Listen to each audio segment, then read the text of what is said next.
Chapter 833. A sudden burst of murderous intent. A long sword drawn from its sheath. A fighting spirit to fight to the death. The roar of a trapped beast. Everything only lasted for a short moment. In an instant there was an explosion, blood, and screams. This sword master, who could be ranked in the entire capital, only had time to pull out his weapon before he flew out like a cannonball. His chest suddenly exploded, and the heart that had been beating vigorously a second ago also exploded. He became the first person to die in the legend tonight, becoming an insignificant footnote. Qing Wen's body was trembling. She covered her mouth hard, and big drops of tears fell from her eyes. She couldn't believe that this was real. She thought that she was living in a dream. Her body was trembling, partly because of the cold, and partly because of the shock. She asked in disbelief, Who are you? Sun Lang smiled at her. I'm the person you want to see. He turned back and looked at the painting behind the memorial tablet. Thousands of flags fluttered, and he seemed to hear the wind blowing. The past, today, Jia-ing, Sun Lang, everything didn't seem so important anymore. He said, All of you will see tonight. Footsteps came from outside, and a person suddenly rushed in.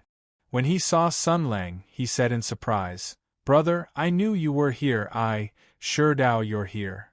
Sun Lang turned around with a gentle expression. Put on my armor. Just like many times before. Jia Sherdao also wanted to hear such words. He wanted to see his brother put on the armor again, and see his brother change back to his former appearance. Now he probably got what he wanted, but for some reason, he was hesitant. An inexplicable feeling stopped him, made him waver, and made him not know what to do.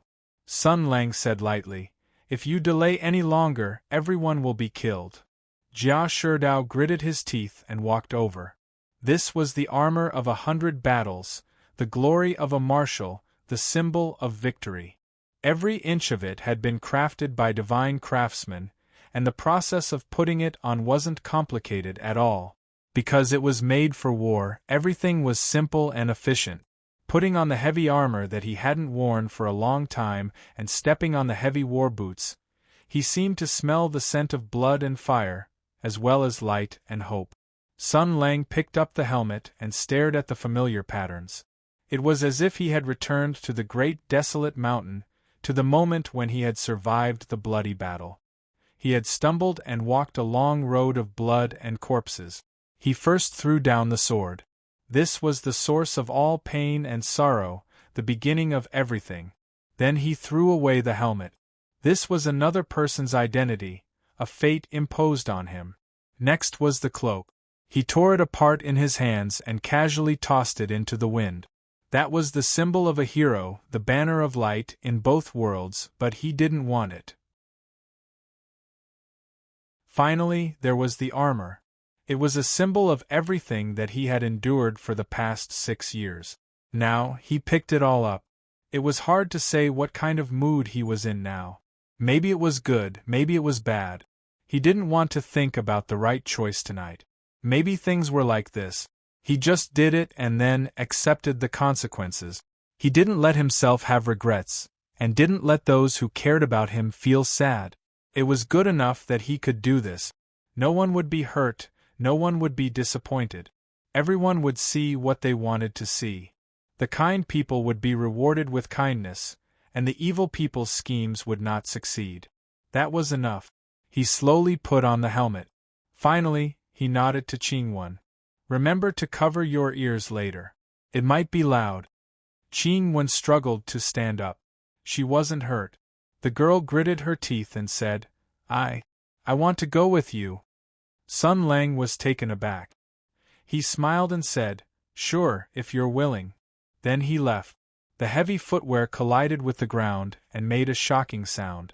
Under the gaze of the heroes of the Jia family, he stepped on the journey. Jia Sherdao and Qingwen followed in silence. The sound of killing was getting closer and closer. The crazy people were provoked. On a rainy night, there was no resistance. The nature of robbery and destruction was boiling in them. But Qing Wen just looked at the figure in front of her, and all her fear and uneasiness disappeared. Just like in the cruel Tianyuan battlefield, as long as there was a figure like this, victory would be in front. The raindrops parted around Sun Lang. He didn't get wet at all. His voice was calm, neither fast nor slow. It was as if he was talking to the people behind him, but also to himself. Tonight is probably a game. King Zhongshuan is a pitiful pawn. The chess player wants to break my spirit and slowly bleed me. At this moment, the Bai castle is most likely surrounded. Mingzhou might be threatened as well. As long as they can trap me in Jinling, one of their goals will be achieved. Sun Lang laughed as he spoke, like a child in a fit of pique. I won't let them get what they want. They were close enough. In front of them was the sound of boiling people. Most of the miscellaneous people in the mansion had been evacuated to the nearby Ningguo mansion. The courtyard here was where the last of the valuable people gathered. The ferocious enemies had surrounded the place. Jia Sherdao said in a low voice, "Should we kill them?" "No need," Sun Lang said calmly. "You and Qing Wen stay here and watch. Remember to cover your ears later." While Jia Sherdao was stunned, Sun Lang had already flown up. Even though he was wearing exaggerated heavy armor, he was like a ghost, flying up high as if there was no one around. The courtyard where the Dowager Duchess was hiding had been completely surrounded, as if they were hunters enjoying the process of hunting. King Zhongshuan did not give the order to charge in. Instead, he surrounded the place, brandishing the saber in his hand. Beside him were elite guards, and all around him were people who were highly skilled in martial arts. The situation was as stable as Mount Tai. He laughed heartily, and his voice was very loud. "Jia Ying, come out. Your grandmother, your wife, they're all in there. Tell me, what should I do with them? Should I set them on fire? Or should I rush in, catch them all, drag them out, and throw them into the muddy water?" The young prince was using the privilege of a victor to his heart's content. The old servant beside him, Li Yuanba, Fang Luoshan, Ganxi's Spear King, and the other top masters were all holding their breaths, paying close attention to all the movements around them. The name Jia Ying brought endless pressure to them. She was a legendary person. You couldn't be too careful. I was wondering if I needed a domineering entrance, but it seems that's not necessary. A calm voice rang in everyone's ears through the curtain of rain. Everyone looked up involuntarily. At the top of the eaves, the armor shone with cold light. Now that the clouds were dense, the night was like a curtain. Only the lamps and torches under the eaves shone stubbornly. It was very dark, but the people who came today were all powerful martial artists. They could see in the dark, and then they saw the person in the fluttering cloak. There was silence. All the noises, quarrels, laughter, curses, and strange cries were automatically restrained after they saw that person. Everyone consciously shut their mouths, even if they didn't know why they did so. For a moment only the pouring rain was still pouring down, pouring down, pouring down, pouring down, pouring down, pouring down. Sun Lang looked down at the people below and said calmly, "This is my house. Since you're here, don't leave." "False, false bravado!" King Zhongshuan shouted. "Kill him!" Fang Luoshan shook his spear. The old servant opened his eyes. Li Yuanba raised his two profound gold heavy hammers. The other martial artists also raised their sabers and swords. Their target was the people in the room. They wanted to kill them or torture them to distract Jia Ying. In war, they had to resort to any means necessary. Sun Lang said, "Don't be hasty. Let me say a few more words.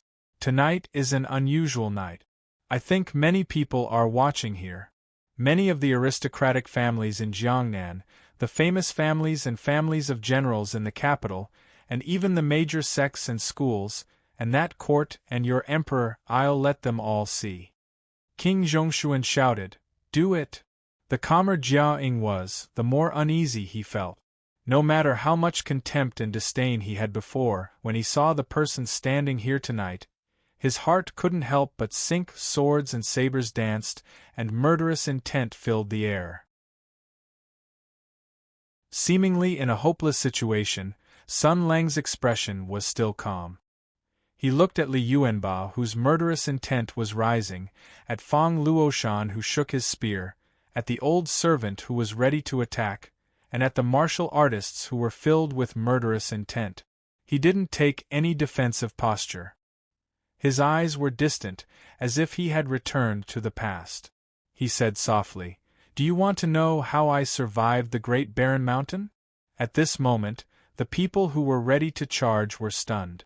There was no other reason, because they realized that the rain had suddenly stopped. It wasn't that the rain had stopped, but that the rain had stopped. It wasn't that the sky had stopped pouring rain, but that the rain had floated in the air. All the rain, all the sound, had disappeared. Their eyes could see the little droplets floating in the air, round and very cute. For a moment, the sound of rain had completely disappeared from this part of the world. There was no sound, as if everything had returned to silence. This was just the silence before the explosion, the darkness before dawn. In the world, only one sentence floated out. "I suggest you all cover your ears." Then, the world shone brightly. Thunder. Suddenly, a dazzling light shone between heaven and earth. The lightning snakes swimming in the dark clouds cast an incomparable light, illuminating the dark Jinling as if it was daytime. Then, there was an earth-shaking thunder. The sudden thunder made everyone's heart tremble. Borrowing this moment of light, they were shocked to find that the raindrops floating in the air were flying into the sky. Not only the raindrops, but also the water under their feet. An invisible force rolled the raindrops into a wild dragon, shaking the water violently as the dragon roared and circled in the air, like a vortex born from the sky. Then, the vortex dragon let out a long roar, and fine lines of water fell from the sky with a loud bang. A warrior was shocked by the lightning flashing in the sky. Then, from the corner of his eye, he saw a drooping line of water sweeping toward him. His warrior's instinct made him quickly wave his sword, wanting to cut off this strange line of water. But in the next moment, he felt that his vision was shining, and the whole world had turned into a ray of light. His consciousness disappeared. The fragile body was struck by hundreds of millions of volts of electricity, and then thrown high into the air. The fragile body of carbon-based creatures was completely carbonized and directly torn apart. With the light of this second lightning, everyone saw all of this. Then, the third, the fourth, and the fifth. The water line, lightning, and death allowed people to quickly recognize the relationship between the two. "He's controlling the lightning." The person who spoke immediately turned into charcoal. In the sky, dark clouds gathered crazily. The huge clouds rubbed against each other, rumbled, and flashed. Fatal spears fell to the ground one after another, like the lightning spears of the Titans. One after another, the spears were endless, and the speed was getting faster and faster. The continuous thunder and lightning continued to shine on the dark earth, shining in the sky above Jinling as if it was daytime. The water dragon roared and ran, circling Rongwa Mansion, and then rushed to the whole city. The invaders gathered in Rongwa Mansion, the ambushes set up everywhere in the city, and the violent lightning struck the ground, accurately killing every person who fled in panic. All of this was like a punishment from the heavens, the manifestation of a person's anger. It illuminated the whole city, woke everyone up, and engraved all of this in everyone's memory. Many people in the empire were watching this thunder and this slaughter, so they would also remember it. The people of Jinling, the people of the Summer State, and even the people of the empire would remember tonight, and remember the person who came back.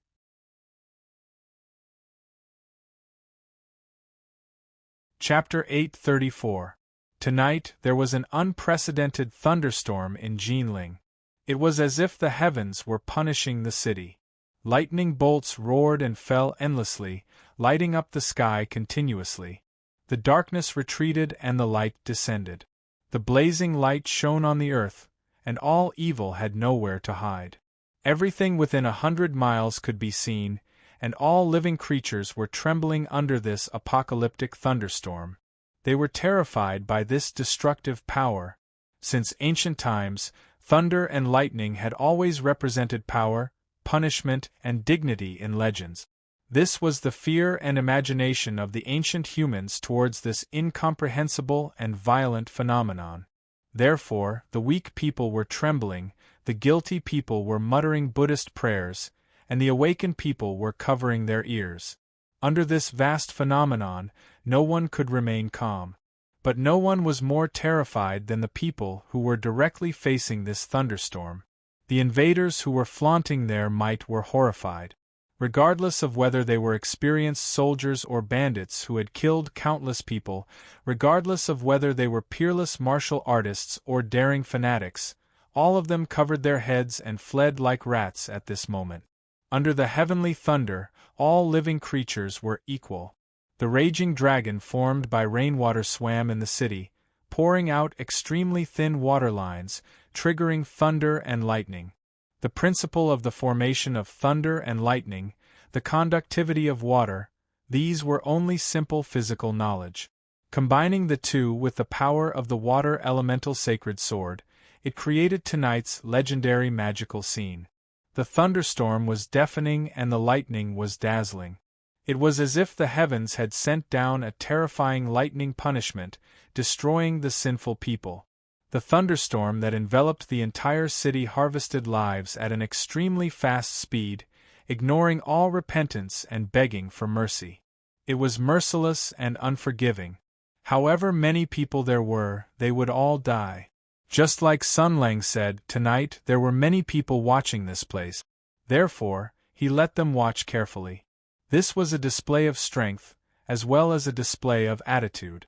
Compared to a bloodbath where blood flowed like a river, this method was more entertaining and intimidating.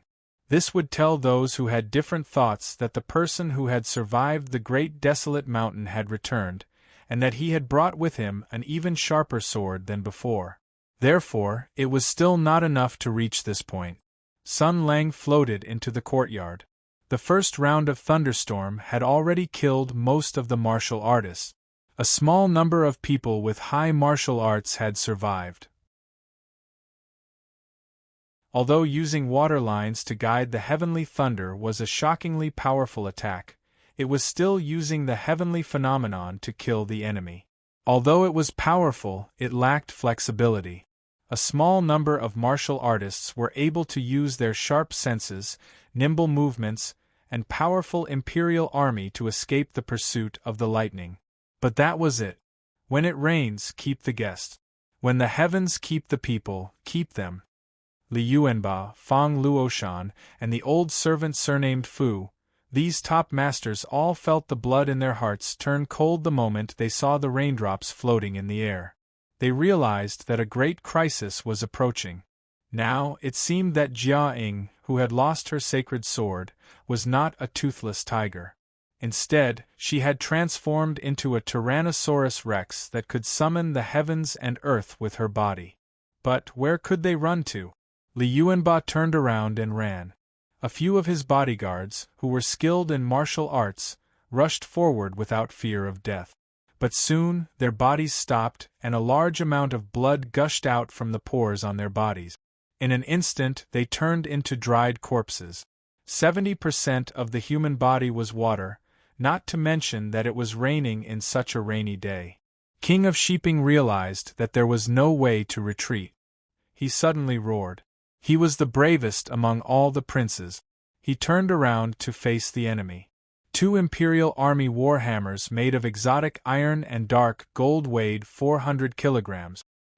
He smashed them toward Sun Lang with the force of Mount Tai. I don't believe that you have ascended to immortality. Sun Lang grabbed onto the ground, and a line of water condensed into a sword. He raised his hand and stabbed forward. Li Yuanba and his hammer were twisted and forced to retreat.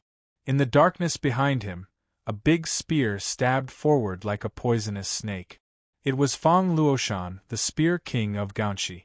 Near the left, the old servant took strange steps and waved his fist. They were all martial artists with strong hearts, and had already seen that they had no choice but to fight tonight. Sun Lang waved his hand and grabbed the tip of the coiling dragon spear, which was unpredictable and soft but firm, was directly pinched by him. No matter how it changed, it could not perform another move. He turned around and smiled at Fong Luoshan. "Are you in a hurry to reincarnate?" Fong Luoshan was terrified. He let go of the big spear that he had held for 20 years and desperately retreated. The coiled dragon spear shook in Sun Lang's hand. The long spear shaft seemed to be alive. The long dragon-like spear made a short semicircle in the air. In an instant, the spear head turned around and was caught in Sun Lang's hand. The spear shadows were like a waterfall.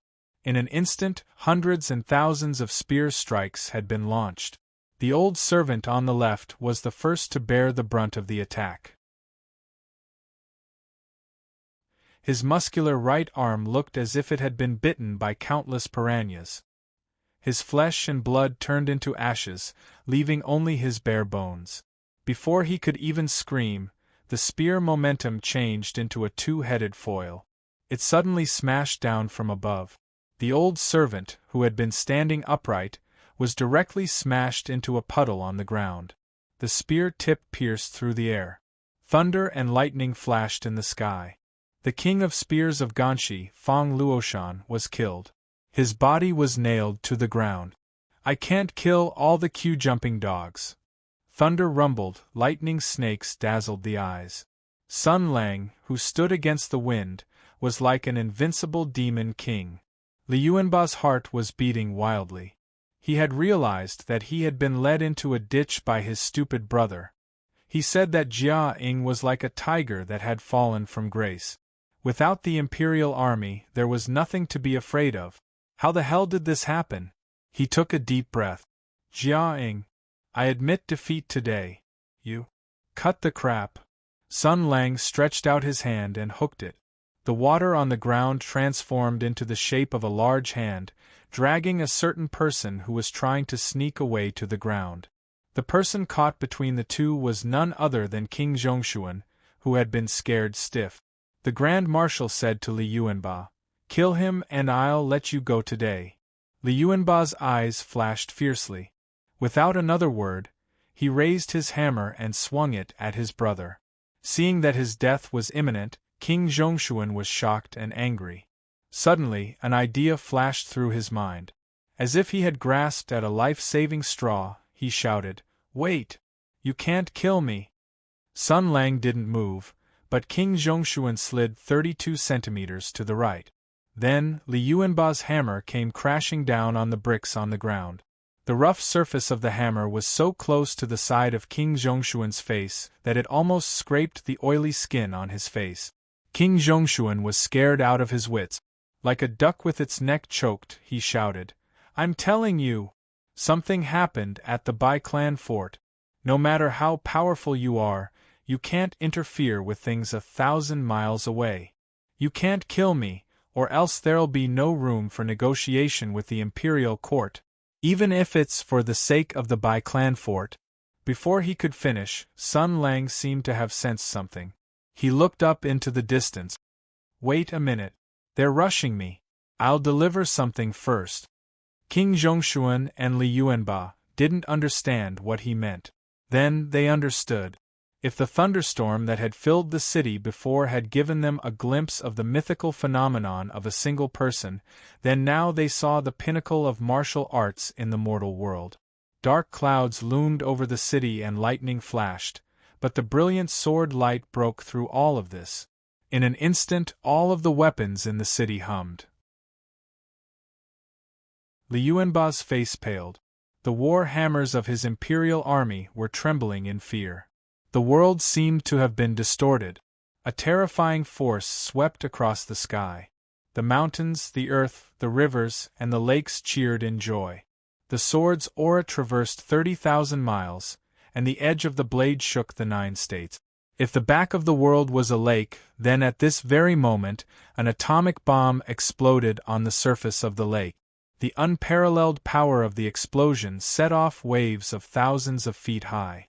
The explosive force of the explosion shook the long silence. Countless people in the 9 states of the empire sensed the explosion and cast their shocked gazes in the direction of the summer state. Meanwhile, the imperial court of astronomy was in chaos. Someone shouted in horror, "How can there be 3 of them? Aren't they dead?" The brilliant sword's aura that cut through the sky swept across the mountains, the earth, and the rivers. It rushed on the land of the empire, and rushed toward the northwest Qin state with an irresistible force. Along the way, the mountains and rivers responded, the earth called, the rivers were excited, the birds flew, and the beasts scattered. The warriors of the imperial army almost couldn't hold their weapons. At the Bai family fort in the West River, black armor arrived. Killing intent spread out in all directions. Flying swords like the dragon reclining moon and broadswords like the phoenix flashing flame illuminated the dark night sky. The famous general of the Heavenly Policy Mansion, Medicine Master Li, was earnestly persuading them to surrender. "Wei the great Diaoli, you the great swordsman, fellow heroes, I will not hide it from you. General Wang is being held back by the imperial envoy in the general's mansion and will not be able to rush over for a while. You will not be able to stop him.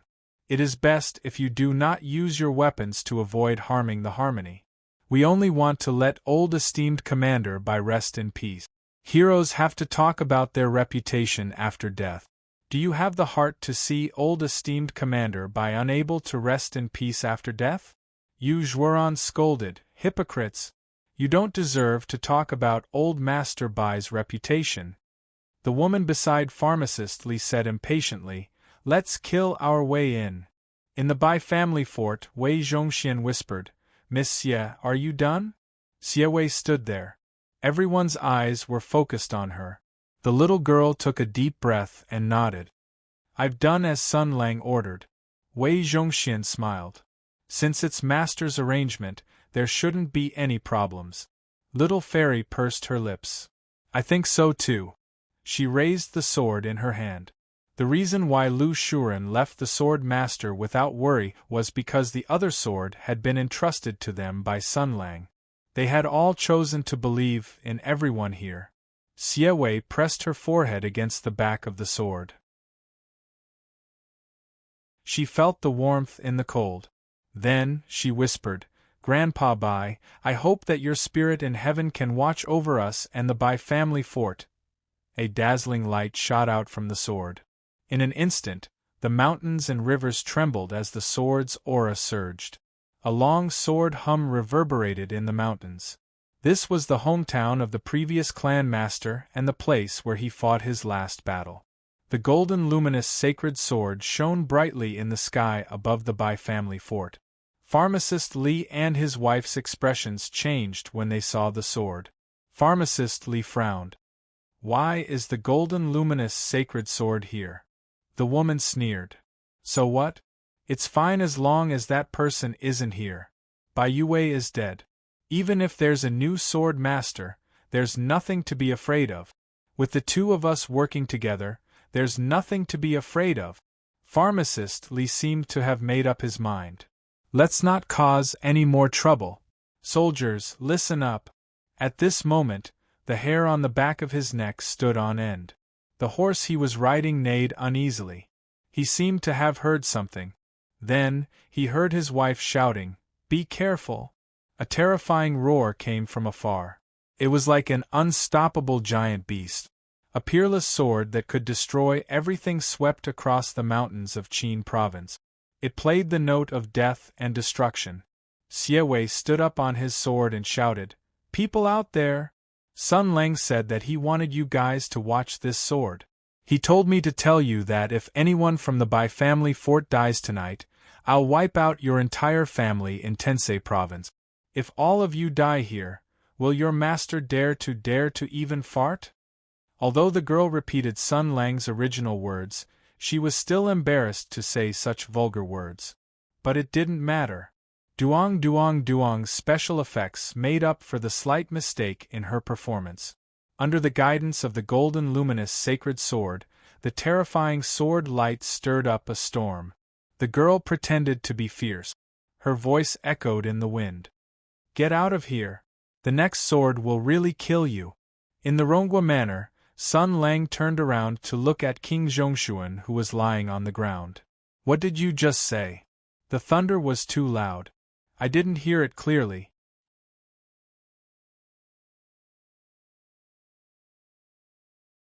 Chapter 835. Thunderbolts flashed across the sky continuously, striking the people who were running away, crying and begging for mercy, to death one after another. Some hid in their houses, some ran to the streets, some ran on horses, and some even hid under trees like idiots.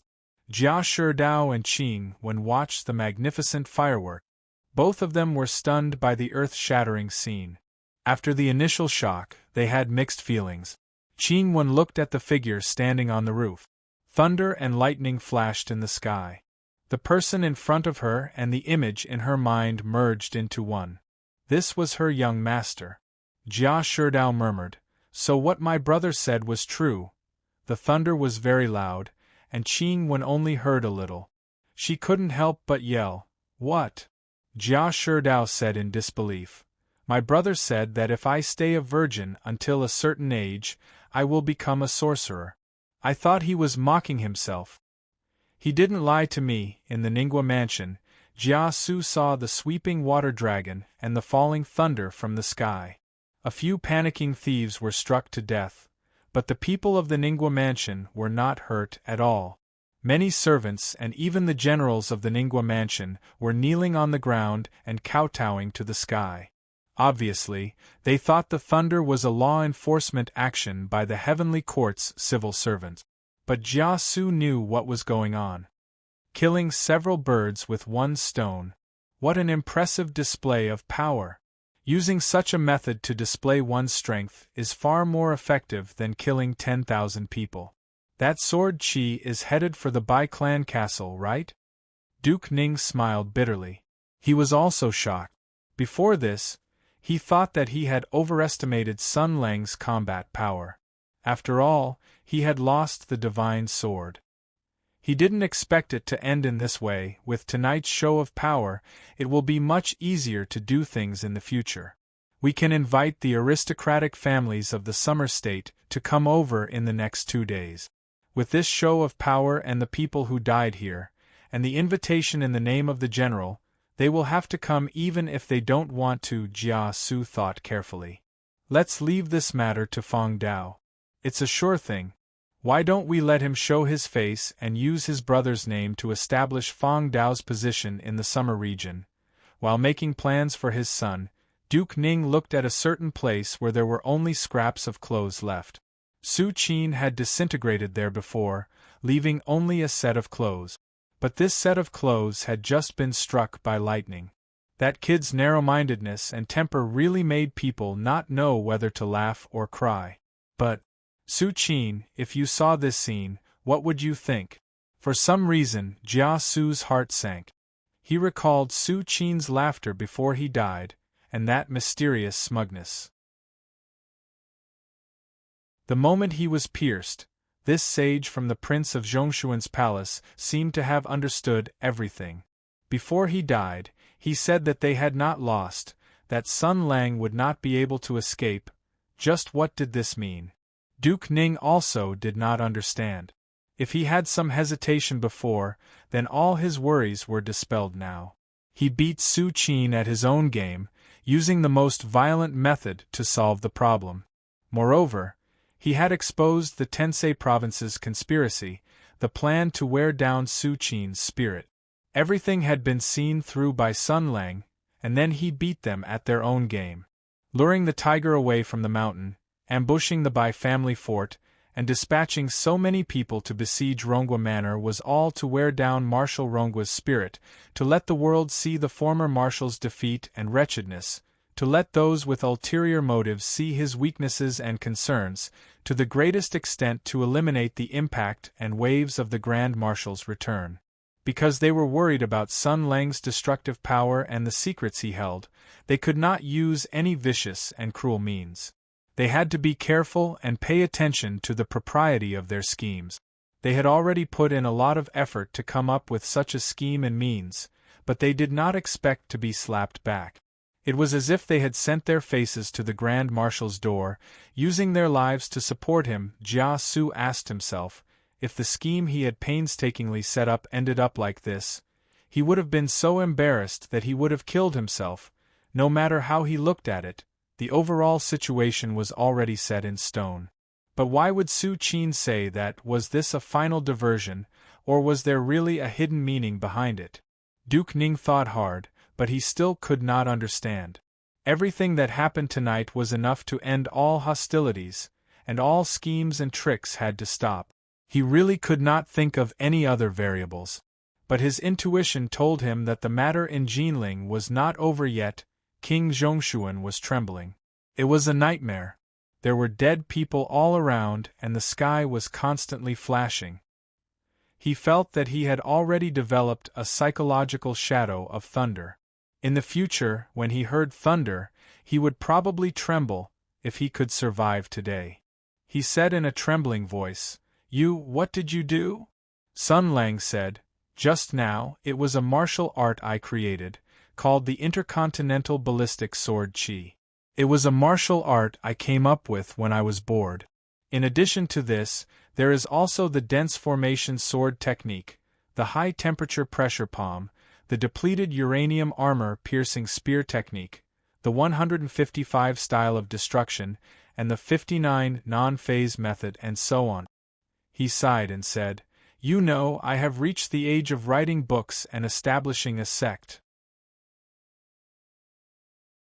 He sighed for a moment, then remembered the important matter. "Okay, let's continue. Among you, one of you can go back alive. Go back to the imperial capital, and bring a message to your emperor." Li Yuanba looked indifferently at his younger brother. King Zhongshuan rolled to the side and said loudly, "Li Yuanba, do you think that if you kill me, Imperial Father will spare you? He will know what happened today. He will know sooner or later." Li Yuanba was a man of few words. He went up and smashed the hammer. At this moment, the door behind him was pushed open, and Lu Shujian's voice floated out from inside. "Wait!" Sun Lang frowned and slapped Li Yuanba to the side. He turned around and said, "What's wrong?" The sword spirit's tone was a little strange. She said slowly, "Don't kill them yet, things are a little troublesome." "What's wrong? Come in and see for yourself." Sun Lang did not say anything. He turned around and entered the house, leaving the two brothers looking at each other in dismay. They were one of the noblest people in the empire, possessing the noble bloodline of the imperial family. Since young, they had lived a life of luxury. Their lofty status and position had given them extraordinary pride and courage. But now, even if Sun Lang did not say a word, they did not even dare to move. After a moment, King Zhongshuan whispered, "Your martial arts are high. Hurry up and leave, I don't blame you." Li Yuanba looked at him indifferently. "Don't be so stupid in your next life." King Zhongshuan scolded, "Your mother's servant." Li Yuanba raised his eyebrows. "What did you say?" King Zhongshuan seemed to have thrown caution to the wind. "If you have the ability, kill me now." "Humph." Sun Lang walked into the house. Lin Daiyu and Shui Baochai saw the armor on his body. At first, they were happy, but then they frowned slightly at the same time, as if they had found something wrong. Sun Lang seemed to have not noticed. He looked at Jin Yuanyang, who was standing there in a daze, and said, "Hello." Even if she had already guessed it, even if she had heard Prince Zhongshuan calling out that name, upon seeing the person in person, upon seeing the person in armor, this personal maidservant of the Dowager Duchess felt as if the world was spinning around her. She took 2 steps back, and almost lost her balance. You, Sun Lang smiled and walked to the side of the bed. He saw the person on the bed. This was the first time he looked at this person so openly. Looking at Jia Ying's grandmother, looking at the person who had given him a long-lost sense of familial affection in the hellish environment. Even if it was a false familial affection, he could still feel the warmth. It was purely based on the love of family, without the slightest thought of profit, without demands, only giving. He slowly squatted down and half knelt by the bed, looking at the calm face of the Dowager Duchess.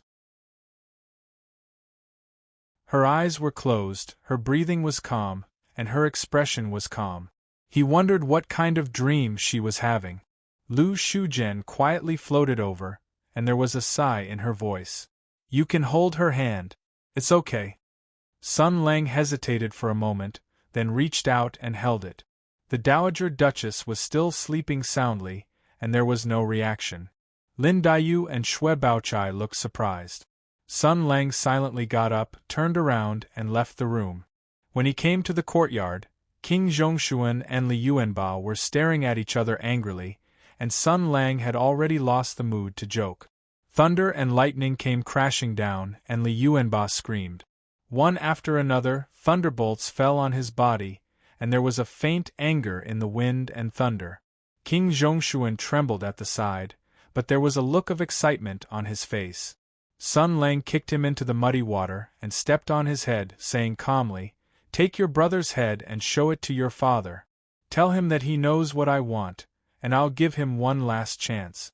Don't force me to take it myself. King Zhongshuan was already scared out of his wits, and he nodded vigorously in agreement. Sun Lang let him go and left a sword aura on his body.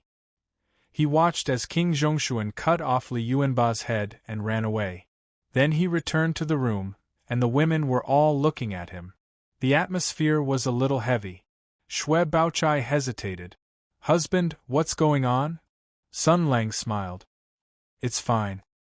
He came to the Dowager Duchess's side and held her hand again, slowly infusing the power of the 7 luminaries' sacred sword into her. The demon's sword at the side wanted to stop him, but could only sigh. The Dowager Duchess's eyelids trembled a few times, and she slowly opened her eyes. She was a little weak and slowly turned her head. Then, she saw a person half kneeling in front of the bed, looking at her. That person was wearing a mighty armor and was full of heroic spirit. Between his eyebrows, it was the appearance that had appeared countless times in her dreams. His eyes were like his father's, but his nose was like his wife. She hadn't seen him for more than 10 years, but she could still see his appearance when he was young, she murmured. Am I in a dream? It's not a dream. Sun Lang held the old woman's hand. Grandma, I'm back.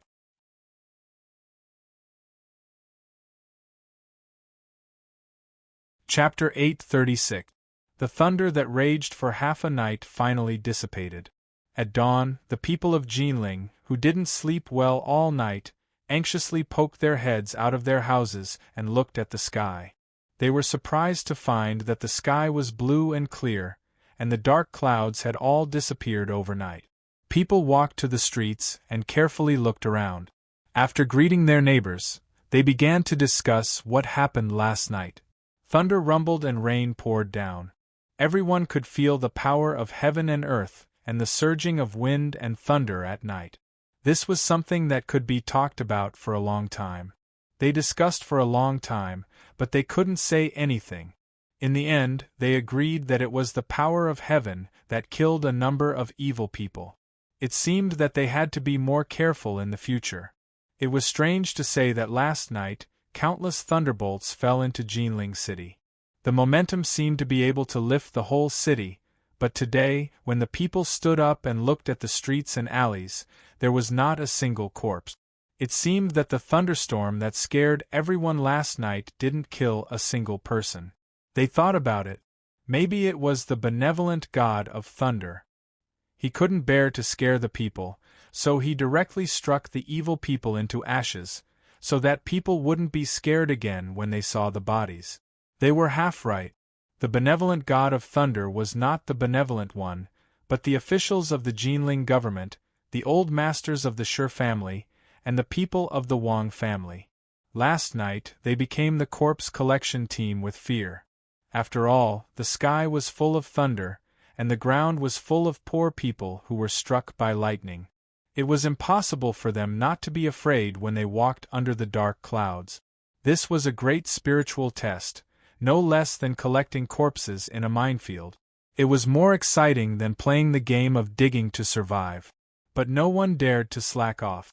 The rumbling thunder in the sky constantly demonstrated the democratic spirit of Big Brother is watching over you. It was hard to say when it would offer a bolt of encouraging lightning to a certain backward person.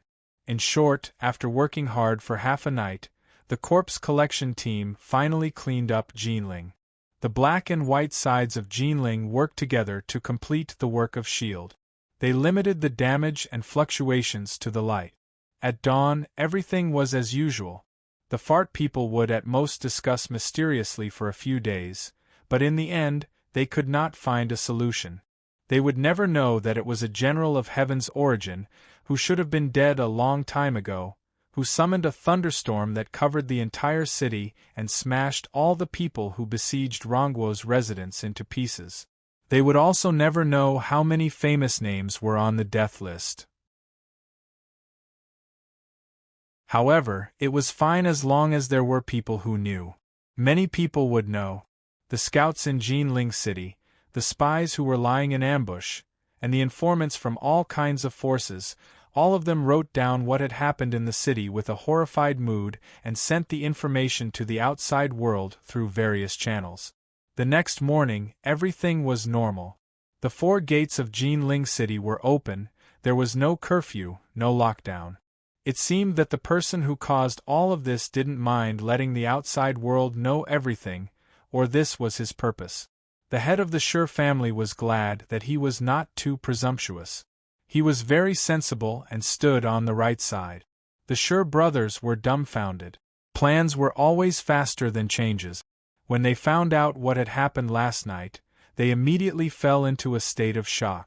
The Schur family had been coveting Rongwo's property for a long time. It was nothing more than taking advantage of the Jia family's decline and the lack of a pillar of support in the family. Now, in a very dramatic manner, a pillar of support came back. That's right, it was the one from Cybertron. The Wang family was scared into a pot of 8 treasure porridge, although they did not know what exactly they were panicking about. The situation of Magistrate Jia, who was good at using the golden back mountain axe, was a little more complicated. He heard 2 pieces of news in one night, one good news and one bad news. The good news was that the so-called battle for the throne between the Tensei province and Prince Zhongshuan's residence did not exist. After last night's great defeat, Prince Zhongshuan was destined to have no chance at the throne. Therefore, the old man's actions did not offend any of the crown princes. He was also not involved in any battle for the throne, which was really worth celebrating. The bad news was that he had been forced to join the camp of a certain former marshal. This was because many people saw that he had been serving the marshal loyally for the past few days. It was said that when the magistrate heard about this, he shed tears of joy. Especially when he heard the marshal personally say that if he dared to run away, he would chase after him and kill his entire family. He was so touched that his tears flowed even more happily. As for the Rong and Ning manors, they had also recovered from last night's shocking change. The 2 manors had always helped each other and spent half the night working together to clean up the mess in their manors. They were very motivated and did not look like they had just recovered from the shock. They were filled with an inexplicable vitality because there was hope. Nothing was more impressive than the sound of thunder all over the city. The young master who was rumored to have died in battle had returned just like that. The Jia mansion was about to soar. They recalled the glory days of the old days. They had also been prosperous. In the center of the storm, the focus of everyone's attention, Sun Lang, who was destined to make many people in the empire sleepless all night, was currently in the Rongwa mansion, leisurely handling a small part of the affairs.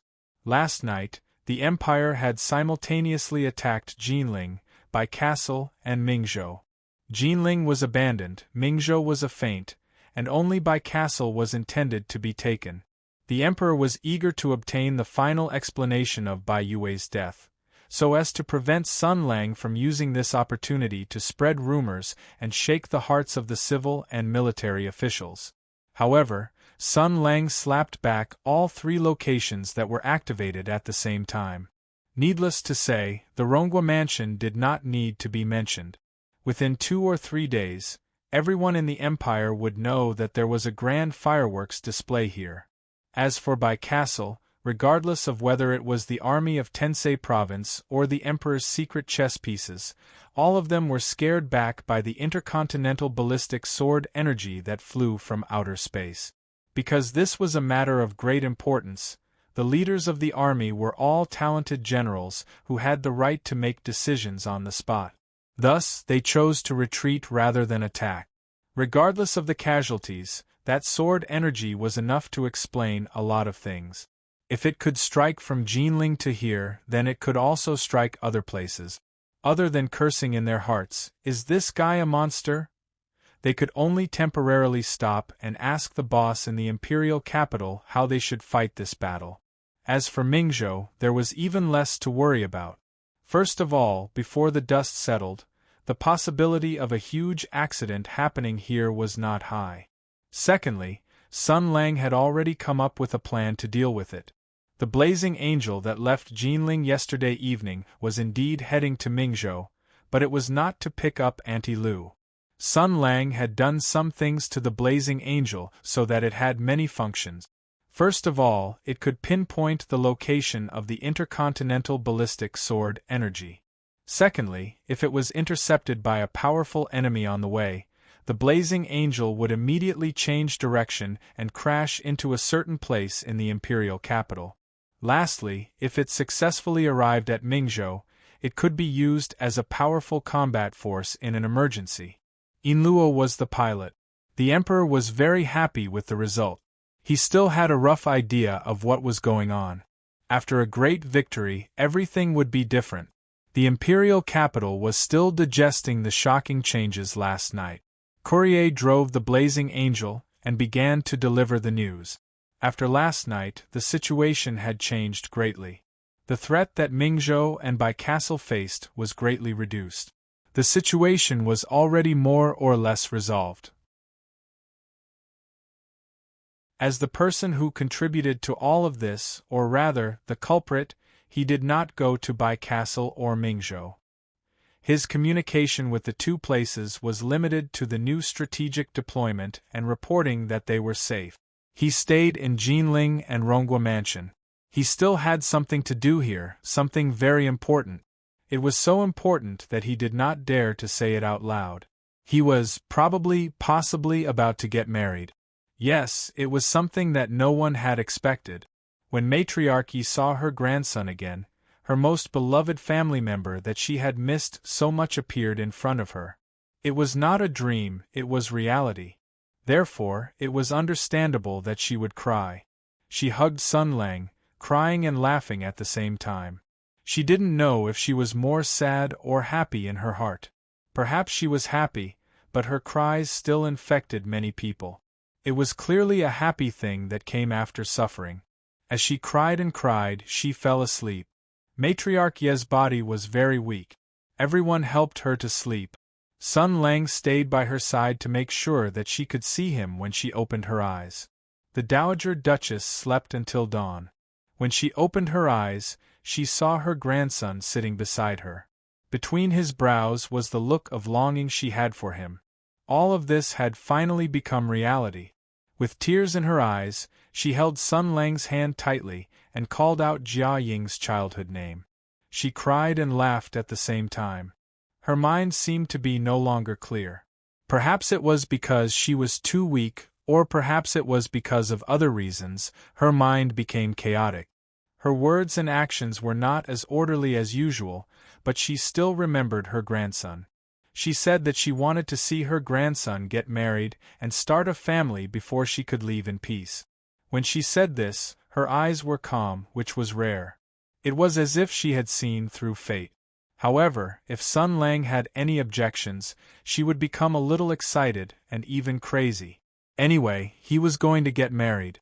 There's no other way, Sun Lang said to Jia Sherdao in private. kneel down and beg for their forgiveness in the future. Jia Sherdao knew the pain in his cousin's heart. After all, his brother had hooked up with many girls in the past 2 years. It would be terrible if something like this happened. However, the dark emotions of human beings grew in his heart. His younger brother had an impulse to watch the show. What was this called? This was called the cycle of reincarnation. In the past, in the army, there were also some dissolute men who hugged women left and right. Their older brothers didn't like them, and they would tell stories every day about their dreams in the White Mansion, about their days in the Imperial College, and other such frightening stories. Now, retribution was finally upon them. However, his younger brother was not a fool. He would not say what was on his mind. He asked, "But if you get married like this, what about Mingzhou?" Sun Lang said lightly. "It's just a temporary measure. Just deny it in the future. I'll write to them these 2 days to tell them the truth and how to deal with it. It's not difficult to deal with this kind of thing. Sister Lin and Sister Bao also understand, so it's not a problem." But there was no other way. At this moment, the old lady's thoughts were the most important thing in the world. Jia Sherdao faintly sensed that the old lady's situation was not optimistic. Perhaps because of this consideration, his brother and the others did not have any objections. He sighed softly. "Brother, what are you going to do?" Sun Lang said lightly, "What do you mean?" His younger brother said softly, "It's understandable that you don't want to tell the old lady the truth. But when are you going to announce your true identity? Are you going to live as Jia Ying from now on?" Sun Lang lowered his eyes and said expressionlessly, "There's no hurry. Let's wait a little longer." Jia Sherdao still wanted to say something, but the old lady's voice came from the house. Sun Lang turned around and went in. Then the Jia family started to get busy. Marriage. Needless to say, everyone was working hard. The Shi family and the Wang family were asked to help. But many people knew that this hasty marriage had a hint of rushing joy. Everyone knew who it was for.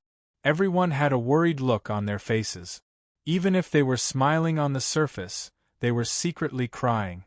The calmest was Sun Lang. He calmly carried out his duty as the grandson. The old lady was the most important person in the world. Sun Lang had been by the old lady's side. This was his biggest task. As his cousin, Jia Sherdao naturally took on most of the errands. Jia Su wanted his son to establish his prestige and status among the Jiangnan aristocrats, so he gave him a lot of important tasks, such as delivering the invitations. Since they were going to get married, they had to make it lively. This was the old lady's idea. The old lady loved a lively atmosphere, so her request must be fulfilled. All the famous aristocratic families in the Summer State had to hand in invitations. People from all over the country, whether they were from the underworld or not, had to come to watch the ceremony. Jia Su thought this was a good opportunity to win over the aristocrats in the Summer State and let them know who the real Summer State people were. In this case, he would invite them all. Sun Lang secretly instructed that the invitation had to say engagement, and not marriage. When the time came, they just had to put on a show and blindly deal with it. In the future, they would also have a reason to force a wave of explanation. According to his ambition, even if they didn't make it into a large-scale polygamous wedding, they still had to discuss it in an open and above-board manner. One by one, they would be officially married. How could it be as casual as now? This was just an act. Even Lin Daiyu and Xue Baochai themselves wanted to marry Sun Lang, not him, who used the alias Jiaoying. This was just an act. The invitations were sent out in all directions. The former marshal sent the invitations with the momentum of his victory. Unless one thought that one's lightning resistance was maxed out, everyone would have to think twice. Everyone in the Summer State received the invitations at the fastest speed. They had to be on their way as soon as possible. Ronghua Mansion was busy in a festive and a little sad atmosphere. Occasionally, when they were busy, Jia Su and Jia Sherdao would stop for a while. They felt a faint uneasiness in their hearts. They faintly felt that something was wrong, but they couldn't figure out what was wrong. Puzzled, they could only let time go by and try their best to do the things at hand.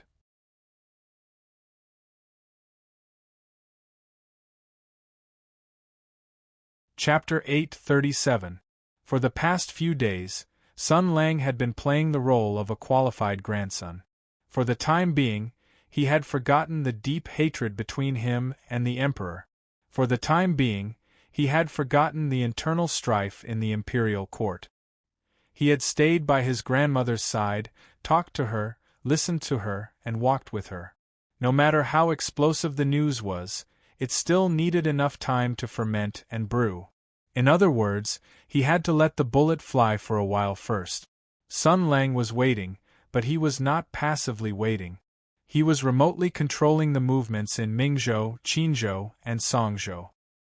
He also ordered the Shi family and the Wang family to slowly spread the news. In the past 2 days, he had also taken some time to meet with some people. The famous former marshal had a friendly meeting with the people of Jinling and had reached some consensus. Don't misunderstand, this did not conflict with accompanying the old madam. The old madam was sometimes confused and sometimes clear-headed, but she remembered everything about her grandson clearly. Everything about her grandson was done very methodically. She was just like an ordinary old woman. Her grandson, who had been working hard all year long, was finally coming back to his hometown to develop. Of course, she had to bring him to meet some elders and friends. She wanted her grandson to know more people so that he would have more connections in the future. Therefore, she went to a lot of people along the way. She only paid them a visit and then left. She even went to the Shi family and the Wang family. The people of the two families were scared out of their wit. They always felt that under the loving gaze of the marshal, there were thousands of hidden words. Fortunately, Sun Lang did not do anything out of line and did not say anything that should not be said. At this moment, he was just a well-behaved junior, nothing more. The weather was very good these few days. There was not a single cloud in the clear sky. The sun was high up in the sky and the air was cool. The old madam was in good spirits. She took Sun Lang around Jinling and went to visit her old friends' houses. She also brought Sun Lang to meet some people. When she was free, she would tell him about the past. In addition, since her grandson was back, he was the real master of the Rongua family. He wanted to be the master of the family, so she had to tell him some secrets that only the master of the family knew. House guarding silver, a secret industry, resources and connections that could be mobilized. There were many old stories and secrets that only the head of the family knew. She said whatever came to mind, and Sun Lang just listened attentively. He brought Sun Lang to his ancestral grave in Jinling and brought him to pay respects to his ancestors. Sun Lang calmly knelt down. Perhaps he was no longer obsessed with it, or perhaps it was because of other reasons. Most of the time, Madame Dowager led him through the spacious courtyard of Rongua Mansion.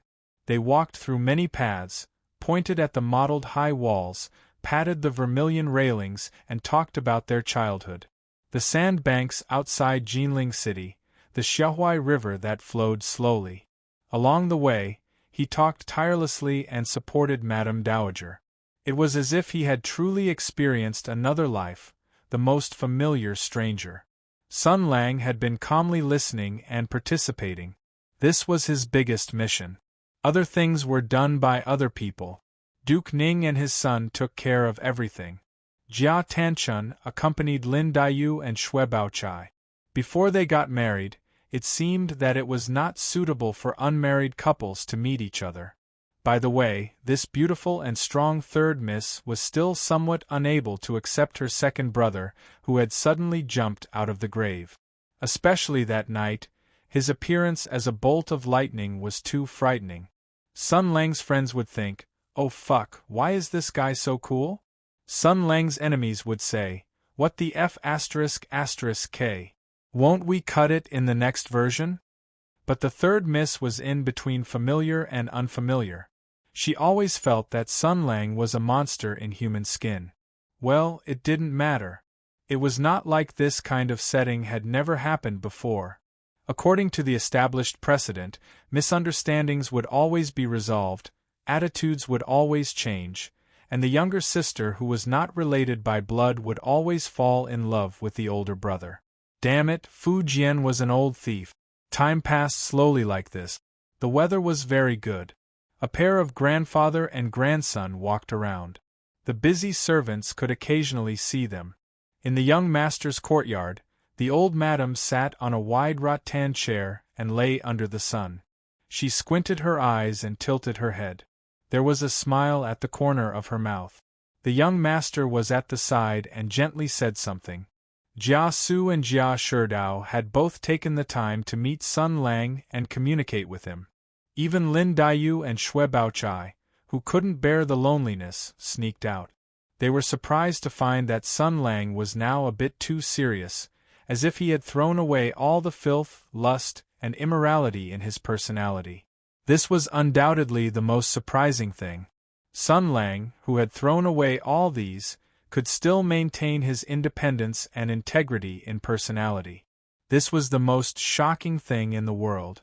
To his uncle, he was like a young, promising, and outstanding nephew who was full of ideas. To Jia Sherdao, he was a kind, generous, and friendly older brother. To Lin Daiyu and Xue Baochai, he was a determined and responsible husband despite his shyness and nervousness. Everyone was shocked and couldn't help but feel awkward. But now the Dowager Duchess was the most important. Jia Sherdao and Xue Baochai both expressed similar concerns, but they both received the same reply.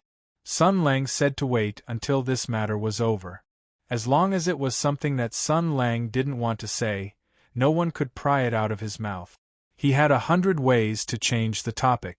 With 30% worry and 70% excitement, Sister Lin and Sister Baochai waited for the arrival of that day. Although it was a fake wedding, it was still worth looking forward to because it could set the tone and allow them to confidently say one sentence in the disputes and secret battles that might break out in the future. I did it first. 2 or 3 days passed slowly. It was said that the Tensei province had ceased all activities.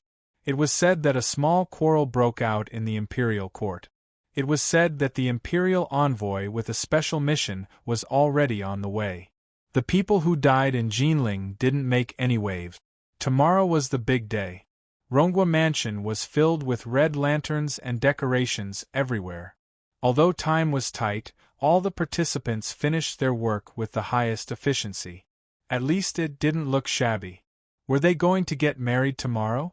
Sun Lang looked at the wedding clothes on the bed with a complicated expression. Tonight was the eve of the wedding, and he was staying in his own room. Before, he had been sitting on another couch in the Dowager Duchess's room. There were no maids in the room to serve him. This was his request. He was the successor of communism. How could he live such an extravagant life? The organization didn't allow it. Qing Wen and the other maids were a little unhappy, and Sun Lang comforted them with a few words. He sat on the bed and touched the wedding clothes on the bed. He was in a daze. No one knew what he was thinking. There was a soft knock on the window. Sun Lang came back to his senses. Why are you being so secretive? Someone opened the window and came in. He was sneaky and dressed in night clothes.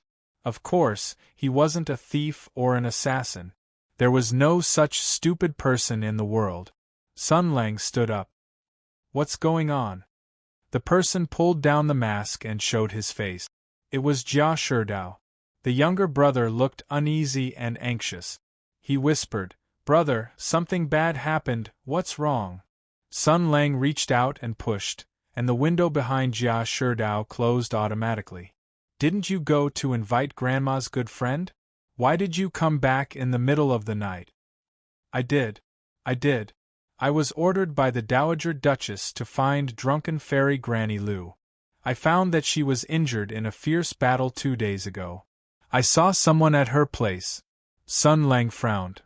Wang Shifeng? Jia Sherdao was stunned at first, then nodded and said, yes, Sister Feng went to ask Granny Lu for help, but she also attracted pursuers.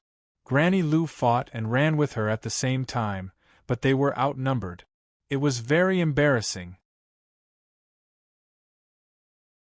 After that night, the pursuers dispersed. Sister Feng's internal injuries were very serious, and she couldn't move.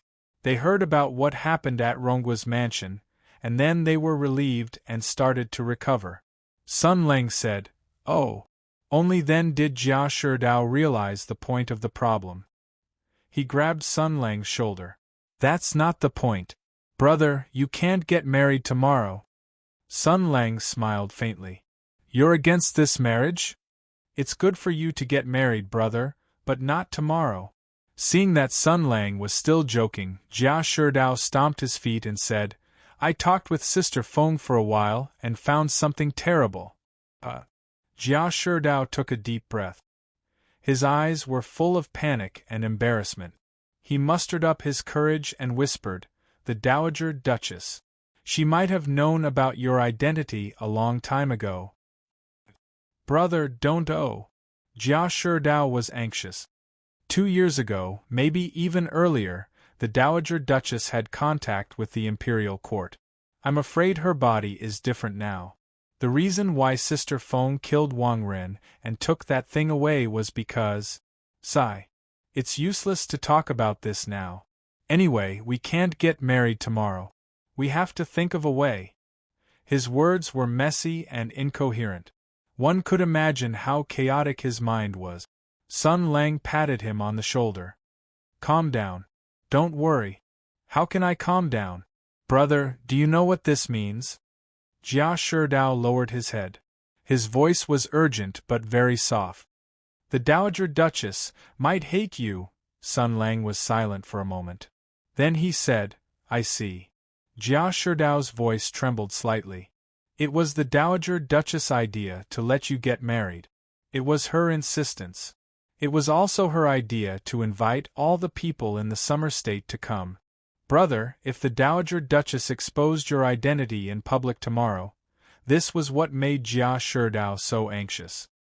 He knew about his brother's past, the pain he had experienced, and the choice he had made today. Another betrayal after warmth. No one knew what would happen. He had to stop this from happening. After a moment, Sun Lang looked up. Who else knows about this? No one. Even Sister Feng didn't say much. I just deduced this fact and came back overnight. Father doesn't know either. Jia Sherdao said. Brother, we have to think of a way. If it doesn't work, we can make the Dowager Duchess faint and let her sleep for the whole day tomorrow. Sun Lang raised his finger and pointed at Jia Sherdao. What? Jia Sherdao was stunned. He didn't expect this. An irresistible tiredness came from the depths of his body. He looked at Sun Lang in surprise. He wanted to say something, but he couldn't stop his eyelids from fighting. He desperately grabbed Sun Lang's hand, but he couldn't do anything. No matter what happens, I accept it. Our bet isn't over yet. Sun Lang lowered his eyes and said calmly, let's sleep.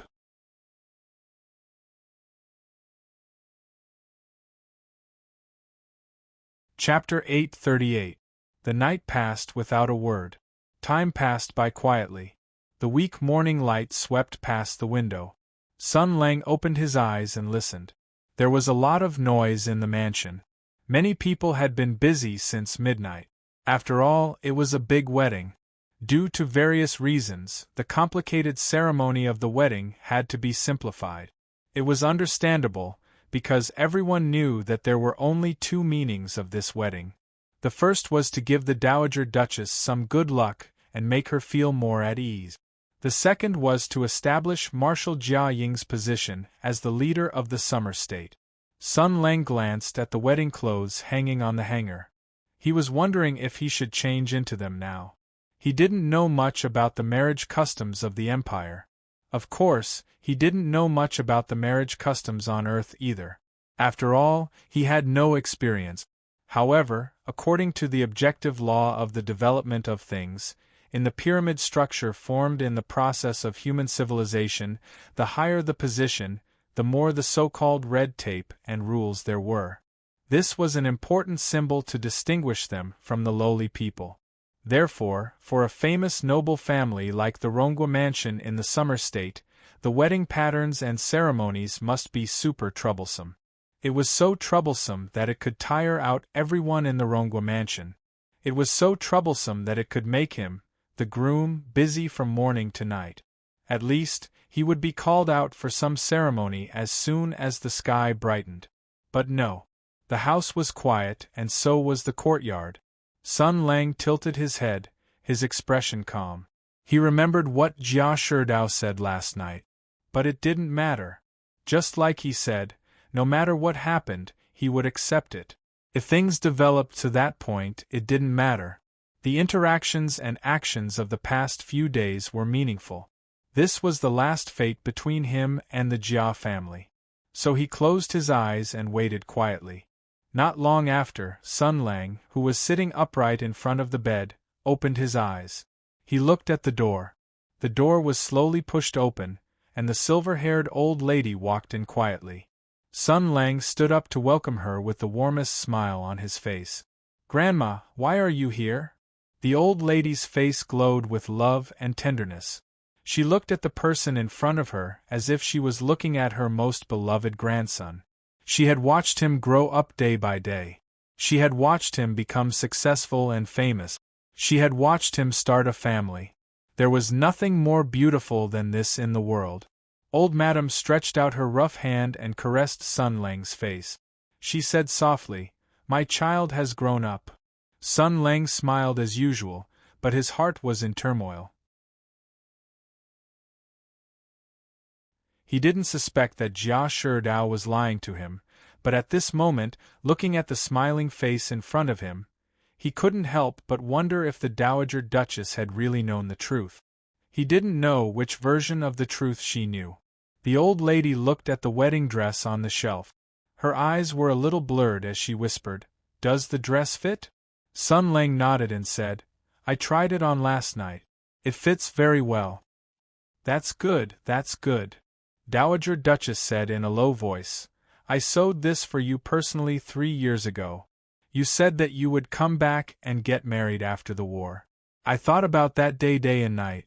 Now that you're really back and grown up, the clothes I sewed for you are fitting." Very good, Sun Lang smiled and said, "Should I change into it now?" No rush. "There's still a long time," the old lady said softly. "Come, follow me to a place." Sun Lang was slightly startled and said, "Okay. No matter where we go, no matter what we face, I will accompany you to the end today." The two of them left the yard and walked through the dust-free road in the mansion toward the back of the mansion. The road was decorated with lanterns and streamers. Everyone's face was full of joy. No firecrackers were set off and no joyful music was played. It was a kind of quiet happiness. When they saw the Dowager Duchess and the young master, they all bowed their heads to avoid them. It had only been 2 or 3 days. The people in Rongwa Mansion didn't have any real feelings for this second master Bao, who had been dead for 2 years but was now alive and kicking. However, after the terrifying scene of thunder and lightning that night, everyone was in awe of him. After all, a powerful family master was like a wolf king, who could lead the tribe forward. Just like a few years ago, he had single-handedly brought the Jia family to prosperity. As expected, they came to the ancestral hall in Rongwa Mansion. The souls of the martyrs of the Jia family were all in deep sleep here. The memorial tablets were engraved with their contributions and sacrifices. The Tianyuan War had taken countless lives, no matter if they were innocent people or heroes who died in the war. The martyrs of Rongwa Mansion were only a miniature version of this war. War wouldn't bring happiness.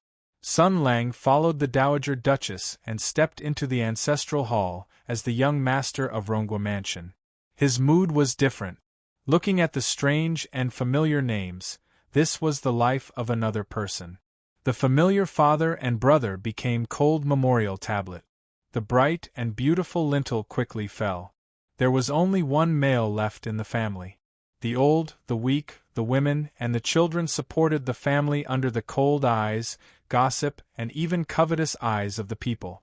Under such circumstances, the last male must have wanted to do something. However, he was carefully protected and cherished like a canary. The Rongwa mansion couldn't lose him, but he still left. Due to the simple sense of responsibility, the youthful vigor that didn't know the immensity of heaven and earth, the boiling hot blood that wanted to change the fate of the family, and the instigation of ulterior motives, he embarked on an unknown path. As a result, fate rotated and heaven and earth turned upside down. Jia Ying died a violent death on the eve of grasping fate. Another person's life changed because of this. The world that was invaded by the sky demon was finally saved. However, someone paid an unimaginably heavy price. Fate was played twice, and hope was destroyed twice. It was an obsession that was almost impossible to resolve. Sun Lang and the Dowager Duchess stood side by side, looking at the memorial tablets in front of them. There were faint sounds of laughter coming from outside, but the ancestral hall was filled with coldness that couldn't be dissolved. Inside and outside the door were two different worlds. Fake things were fake after all. If the ancestors of the Jia family could coldly observe the world they had lived in while they were still alive, then they would see that an impostor had replaced the last man of the Rongwa family and was about to seize the future of the entire family in his hands. At this time, how would they feel? And what would the old man beside him be thinking? Sun Lang recalled what Jia Sherdao had said. To be honest, he wasn't surprised at all. Because now it was difficult for him to trust anyone. He had already experienced the cruelest betrayal in the world. He had learned to look at the world with cold eyes. He was no longer gullible and naive. He believed that human nature was evil, and that people would do seemingly stupid things for various reasons. If the Dowager Duchess already knew the truth, then no matter what she did, it would be normal. Because her grandson was already dead. Someone took his place, pretended to be him, took away his name, took away his family business, and enjoyed everything that belonged to him triumphantly. His relatives would be very angry. This had nothing to do with wisdom or rationality. It involved family and bloodline. All problems were destined to be emotional and impulsive. Moreover, the Dowager Duchess had nothing left. She had lost her husband, her son, and her grandson. Her beautiful dream had been shattered 8 years ago.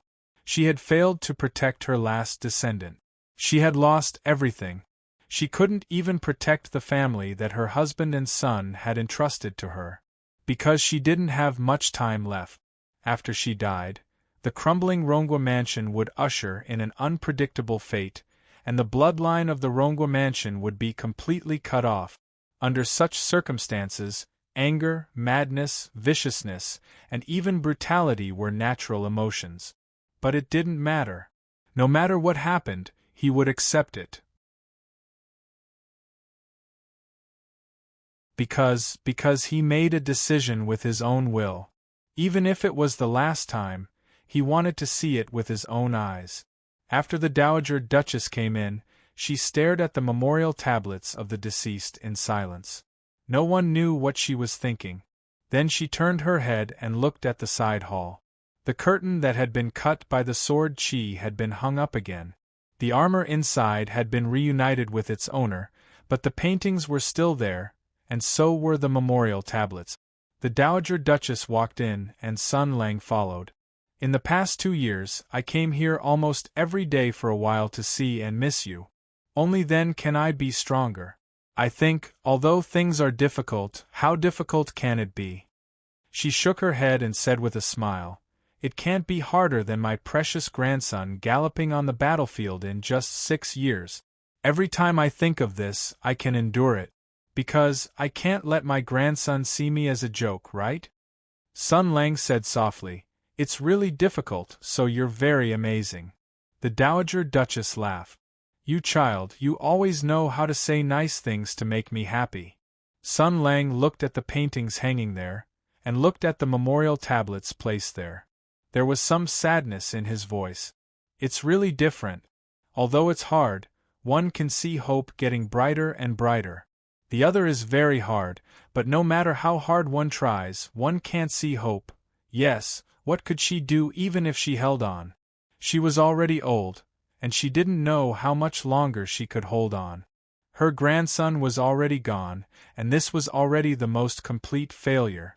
No matter how she tried to salvage it, it was meaningless. The Dowager Duchess closed her eyes and said softly, "Hope, the last light, have you seen it?" Sun Lang stared at himself in the painting. Back then, he was so high-spirited, and his name was the best in the 6 armies. His achievements surpassed the current generation. It was not in vain for him to be able to reach that step as a transmigrator. Everyone had a dream of being a hero. He wanted to say some false words of comfort.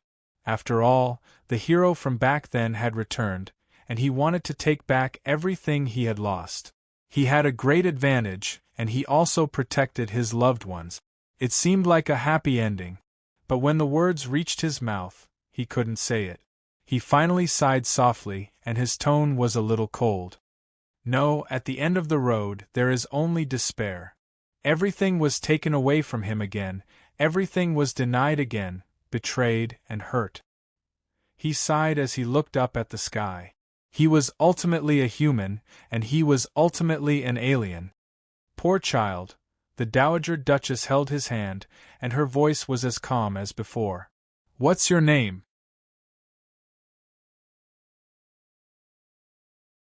Chapter 839. Caught off guard, a wave rose in his heart. Even though he had been prepared, at this moment, Sun Lang's heart still trembled slightly. An indescribable feeling rose in his heart. Perhaps it was panic, perhaps it was excitement. It was as if he had reached the crossroads of fate, and what should come would come. Sun Lang looked at the old madam. The old madam's expression was calm, and there was even a smile on her face. He closed his eyes, then opened them and said softly, "My name is Sun Lang, Zhao Qian, Sun Li Lang Lang, Lang Qiankuan. I come from a distant world, a place called China. It's a very good name." The old madam's smile was still very gentle. "It's not worse than my grandson's." Sun Lang was silent. He didn't know what to say at this time. The old madam seemed to want to speak, but tears flowed from her eyes. Other than Sun Lang, the old madam was also at a loss. Although she already knew the inside story, when she heard the truth from the other person's mouth, there was still a great sadness in her heart. The love of family was based on blood, beyond the soul and everything else. She wiped her tears, and her voice was a little choked. "I'm just a little sad. I can't see my Baoyu, my grandson," Sun Lang whispered. "I'm sorry." The old madam wiped her tears and sighed softly. "Why should you apologize? You are also a victim. If Baoyu didn't act willfully, you wouldn't have come to this world and suffered so much." Sun Lang was surprised. He thought that Empress and the others had told the old madam a different version of the story. In the end, the old madam was used to storms. She tried to calm her emotions and forced a smile. "It's very strange, isn't it? They told me the truth because only the truth can win people's trust. They said that you were a puppet for so many years, but in the end you lost everything. You must have a great hatred. This anger will sweep over everything and take it out on anyone who can take it out on, including the Rongwa family." Sun Lang said calmly, "I almost did that." The old madam looked at him and whispered, "No, you won't." Sun Lang looked at her in surprise. "Because you're a good kid. I've always believed that." Old madam's tone was light but firm. "After knowing the so-called truth, I took back all the letters you sent back in the past few years and read them again bit by bit. After knowing the truth, I returned to take a look. Every letter had a new discovery and some of the previous doubts could be explained. I could hear your inner voice when you were writing the letters. You longed for hope and also gave us hope." Sun Lang said softly, "But these hopes are all fake." "Why do you say that?" The old lady held his hand. Your heart is sincere. But all of this is based on lies. Jia Ying is dead. The person you remember died 8 years ago. I'm just a substitute, an imposter. I was forced to accept this fate and was taken away from me. Sun Lang said slowly. I'm not Jia Ying. The most persistent person was actually Sun Lang himself. He was no longer willing to believe easily. He erected the sharp thorns and coldness all over his body to resist everything from the outside world. Jia Ying was the cause of everything. She was the knot in his heart. His fate had changed because of her. Why should you apologize? The old madam let go of Sun Lang's hand and stroked his cheek.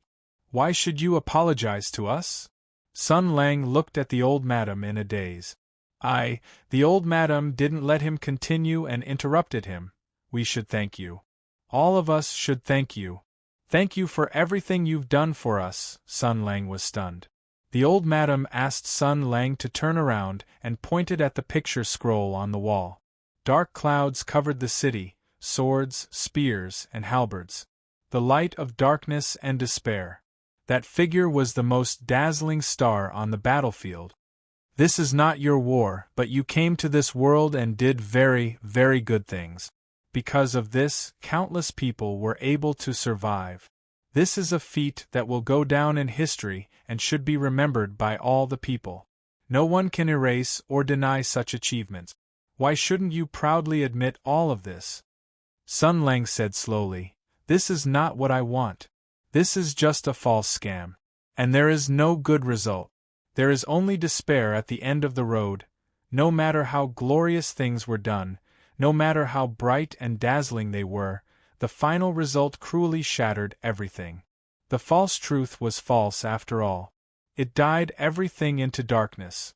So the hero became a clown and the light became a joke. Everything in the past sank into the bloody vortex. The moment he pulled out the sword in the Dahuang Mountain, he had already denied everything in the past. But the old madam stared into Sun Lang's eyes and said softly, Maybe this is really the case. But why are you apologizing to us? You replaced Jia Ying and his name and life. You were forced to step onto a battlefield that had nothing to do with you. No matter if it was hard or tiring, no matter if it was fear or hatred, child, as the grandmother of my dead child, I ask you. The old madam's eyes seemed to be shining with stars. There was a wise and warm light in them. She said, Let me ask you, Sun Lang. Have you brought shame to my grandson's name? Sun Lang was stunned. What happened in the past swept through his mind like a tide. When he was in the Dahuang Mountain, heaven and earth collapsed. Everything was denied. He was robbed of everything. Unstoppable fury, despair, and killing intent filled his heart. The earthling Sun Lang started his revenge. For everything he had experienced, pain, betrayal, despair, and helplessness. He also wanted the people who heard him to taste the same. But before this, there was no such thing. He looked at the old madam. The old madam met his gaze and said calmly, Please tell me. This is a plea from a relative of the deceased. Please answer me seriously. This is very important. Sun Lang closed his eyes. He felt his heart beating. The memories of the past were like engravings on a stone. They were there for thousands of years. These were the years he had lived. He held the old madam's hand and asked her to sit on the chair. Then, he faced the old madam and half knelt in a military salute. He held her hand like a grandson who had returned victorious and was reporting the results of the battle to his closest relative. In the beautiful days of the past, he had imagined the scene of returning home victorious. At that time, he had already decided to pretend to be Jia Ying. He would bury this secret in his heart and accept his current fate. At that time, he thought that he must return on a sunny day, stepping on fresh flowers, wearing a battle robe, and under the gaze and envy of tens of thousands of people. He would then report to his grandmother about the merits he had achieved. General of the Martial Arts Hall Sword Pavilion, General Pillar of the Nation, Special Entry Guanglu Daifu, commander of the 6 armies, marshal of the world. 6 years of military service, starting in Gaoyang of Tang Prefecture and participating in the Battle of Gannan, killing generals and capturing flags, charging and breaking through enemy lines. He was the first to achieve merit. The young man who was late by 2 years quietly talked about his military history. The bloody battles, the turbulent battlefields. He tore open the haze of despair and stood up straight in the endless pain. He began his long journey. In the Shang province, you have achieved great success in your martial arts. You have participated in 47 battles, killed more than 2,300 enemies, seized 9 flags, achieved 14 outstanding merits, killed 67 generals, and achieved 35 outstanding merit. You have been promoted based on your merits. From the moment he broke through enemy lines, he walked step by step to the marshal's scepter. It only took him 6 years. It was not a shortcut. Instead, it was a long road that was forcefully compressed. The process was very, very painful. Led by General Yu, the Zephyr Battalion went down the Dragon River and attacked the Azure Army. Victory. Then fought to a draw, North Wind, Moi, Lingjiangshan, Valley of No Return, White Tiger Plains. Just like the armor, every mark was engraved with military merits. In the Tianyuan battlefield that was recorded in the history books, a transmigrator forced himself to adapt to his role amidst blood and fire. Every promotion was accompanied by a great battle that shook the 6 armies. A new star that shone brightly in the world rose. Sun Lang slowly talked about his past. He repeated it as if he had experienced it himself. From a lost and fearful earthling to a famous general who had won hundreds of battles, this was his story. Before the great desolate mountain, 6 years of time was a journey that many people would never be able to achieve in their lifetime. I've fought thousands of battles, but I've never been defeated. The battles that I've commanded have all ended in victory. The soldiers under my command also have the highest survival rate among the 6 armies. They're proud of fighting under my command. I've defeated one powerful enemy after another for this land, banished the heavenly demons, and reclaimed the land. Many people have survived because of this. I've defeated the heavenly demons, I've brought victory, I've saved the people. Under the name of Jiaing, I won the Tianyuan War. He looked at the old lady who had lost her grandson. His eyes were open and fearless. They were filled with calmness. Sun Lang held the old lady's hand and pressed it against his face. It was as if he had traveled through time and space. Jia Ying's soul had broken through the boundary of life and death and come to him. He murmured softly, as if he was talking in his sleep, "I have finished the beautiful battle. I have walked all the paths that I should have taken. I have also defended the path that I should have defended." From the beginning to the end, he had lived up to this name. The old lady hugged his head and hugged him as if she was hugging her beloved grandson. She said softly, "So, thank you. After going through so much pain, you still use this name with kindness and hope. I thank you. I also thank you on behalf of Baoyu." "Yes." Sun Lang maintained this posture and said slowly, "If you want, everything can still be like this. This name can still shine for a long, long time." He felt his head being touched. "Good boy." The old lady patted Sun Lang. "It's almost time. Let's go." Sun Lang stood up. "Then let's go to the wedding." They were about to get married. The old lady led him out of the ancestral hall and walked outside. Then, Sun Lang was surprised. They did not return to the courtyard. Instead, they walked to the front yard. The wedding clothes were still in the room. However, the old lady pulled him and did not allow him to explain. She also did not allow him to ask more. He did not ask more. At this point, he no longer had any doubts in his heart. The old lady pulled him out of the inner hall. He had already heard that there were many people in the vast square. They were all guests who had come to attend the wedding. At this moment, all eyes were focused on this pair of grandfather and grandson. Their eyes were filled with confusion. Did they not say that they were getting married? Why did the groom come out like this? But no matter what, they all bowed to salute. Sun Lang followed the old lady and returned the salute. He was still holding the old lady's hand. Her hand was very warm, so he was very relieved. He heard the old lady say, "Thank you for coming here. This old lady has invited everyone here today to play a little trick. In fact, it's not that this child is getting married. This old lady wants to tell everyone something. This child is very filial, but the Rongwa family can't be thick-skinned." Sun Lang looked at the old lady in surprise. The old lady only gave Sun Lang a warm smile. Today's sky was very blue and the weather was very good.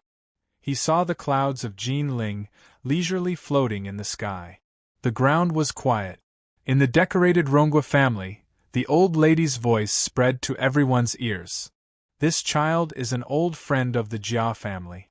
He was separated from his family because of the Tianyuan War. My second son could not bear him, so I adopted him here. I planned to tell him the truth when he grew up. A beautiful and reasonable story came out from the old lady's mouth. Sun Lang looked at everyone's expression. Some were surprised, and some were relieved. His eyes were a little sore, as if some function of his body had returned to normal, but perhaps it was just sand in his eyes.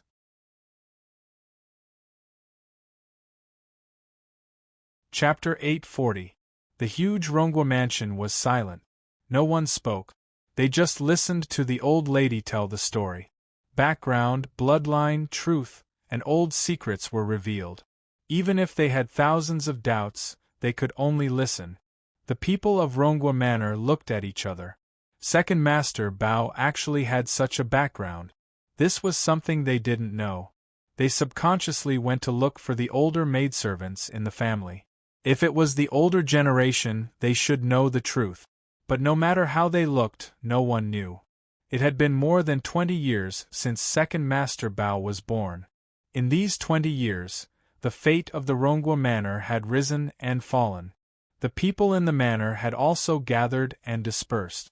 Many of the old people had either left the manor or retired to their hometowns. Some people thought of the few remaining people. Madame Xing was Second Master Bao's elder and had stayed in the manor for a long time. Her annoying servant, Granny Wang, was also the only old person left in the family. However, but Madame Xing was killed, and Nanny Wang was missing. Jia Tanchun listened to her grandmother's words without saying a word, but her eyes were fixed on Sun Lang. The girl's intuition made her hesitate, but for some reason, she couldn't doubt that the man in front of her was her brother. For some reason, she could feel the man's faint sadness. More people, including those who came to attend the wedding, looked gloomy. According to etiquette, even the emperor had to congratulate the former marshal in person. Moreover, he said that it was to prevent bad luck for the old lady, which was her wish. So even if they didn't want to come, they had to come. Sure enough, there was no good banquet. The promised wedding didn't take place.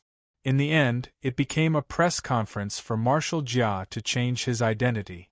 At this moment, they were either regretful, scared, or surprised. This was because they instinctively smelled the scent of conspiracy and secret. The Grand Marshal, who had died 2 years ago for no reason, had now returned in such a high-profile manner, while the imperial court had remained silent. This was already interesting enough, and now that his mysterious background had been revealed, it was simply filled with the scent of a conspiracy. But at this moment it was too late to say anything. They were all famous people from all walks of life in the Summer State. Gathering in the Rongwa mansion represented the greatest credibility. Therefore, everyone was here today to prove that a hero of the celestial origin sector, who had made great contributions in the past, had revealed his true identity. With the blessing and support of his family, he had taken back his original name.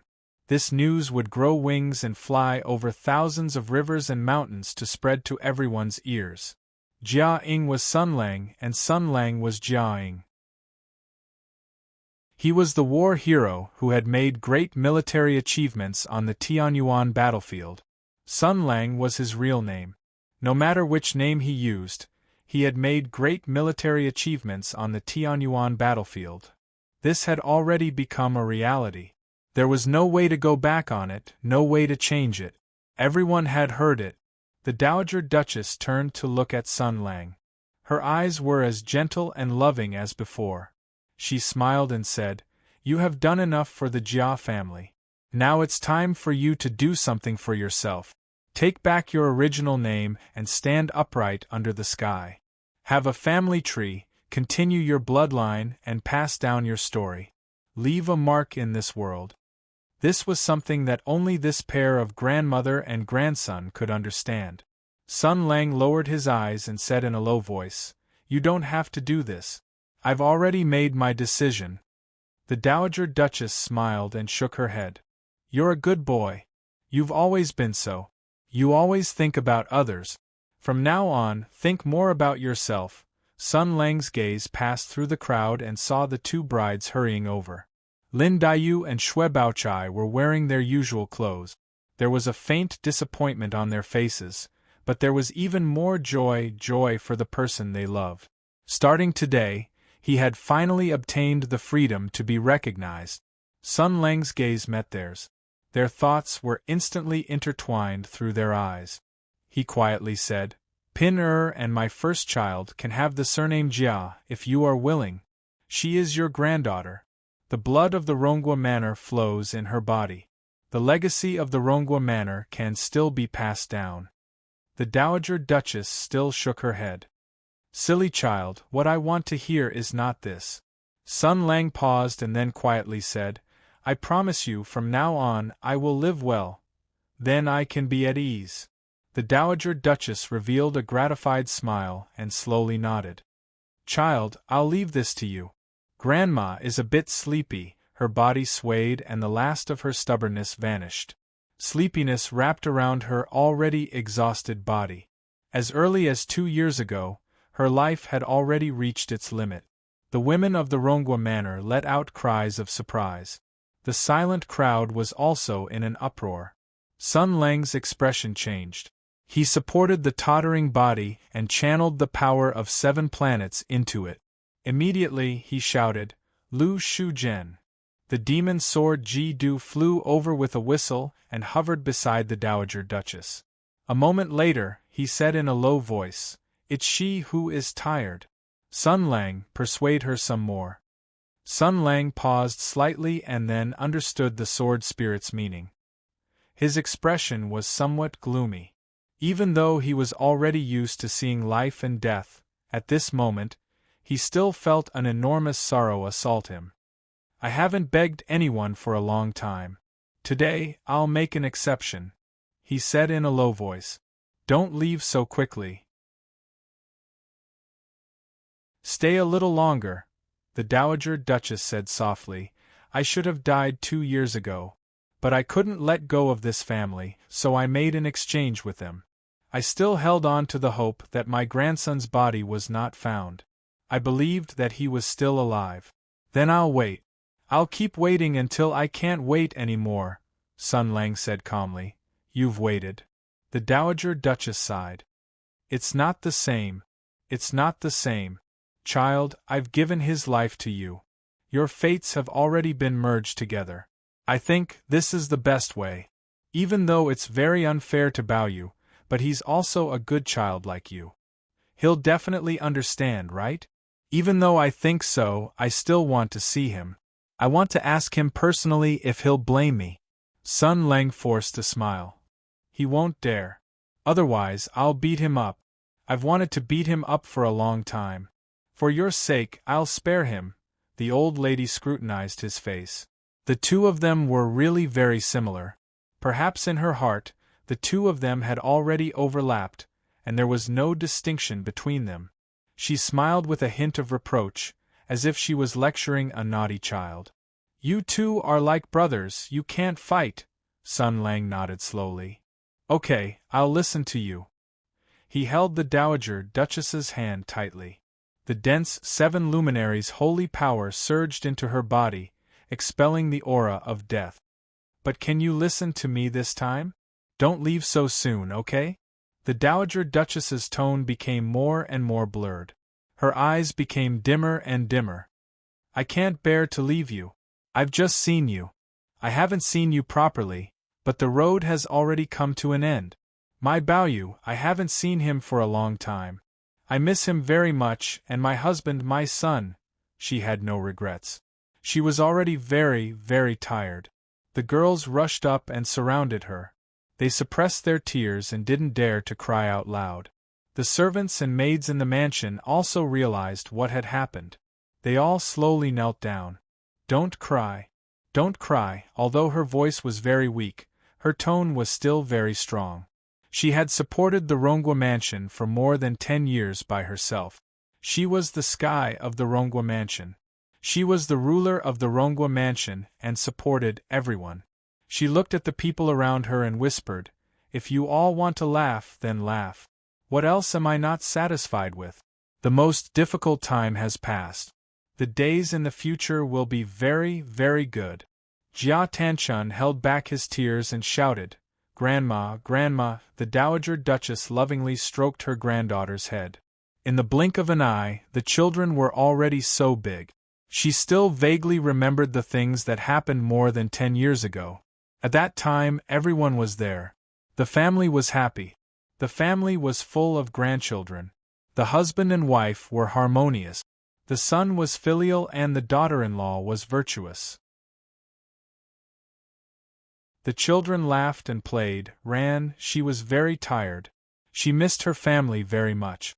She whispered, "Lang take me to the ancestral hall. Let me see them again." Sun Lang stared into her eyes and slowly nodded. Then, he silently carried the old lady on his back. The girls shed tears. Xue Baochai hugged Tanchun. Lin Daiyu tightly bit her lips. The others silently watched all of this. Their hearts were filled with mixed feelings. People had endless feelings, and feelings could be resonated. Humans were such animals. The old lady leaned on her grandson's broad back. She felt very warm and steady. This kind of back was enough to support the door, shelter the wind and rain, and protect all the people who needed to be protected. If Baoyu was still alive, he would also be a very, very good child like him. The old lady's gaze passed over the child's shoulder and looked at the calm Rongwa mansion. The old mansion, the mottled courtyard walls, and the green grass and trees. This was the place where she stayed for half of her life. Countless joys and sorrows, countless old family affairs, now finally came to an end. Glory, splendor, wealth, and perseverance finally disappeared. Only quiet calmness was left in her heart, as well as the joy of reuniting with her family. Like birds returning to the forest, the vast expanse of white land was really clean. After tomorrow, it would be a new story. It's really good. Her gaze gradually drifted away. From the joys and sorrows of her life, to the green mountains in the distance, to the scenery of Jinling and the tranquil wind, she looked at the distant sky. The sky was very clear. There were no clouds in the sky, so she could hear the sound of the sky. Vaguely, she heard a gentle call from the sky. In the distant sky, there was the family she missed. Above the 9th heaven, she saw her husband, her loved ones, and her Baoyu.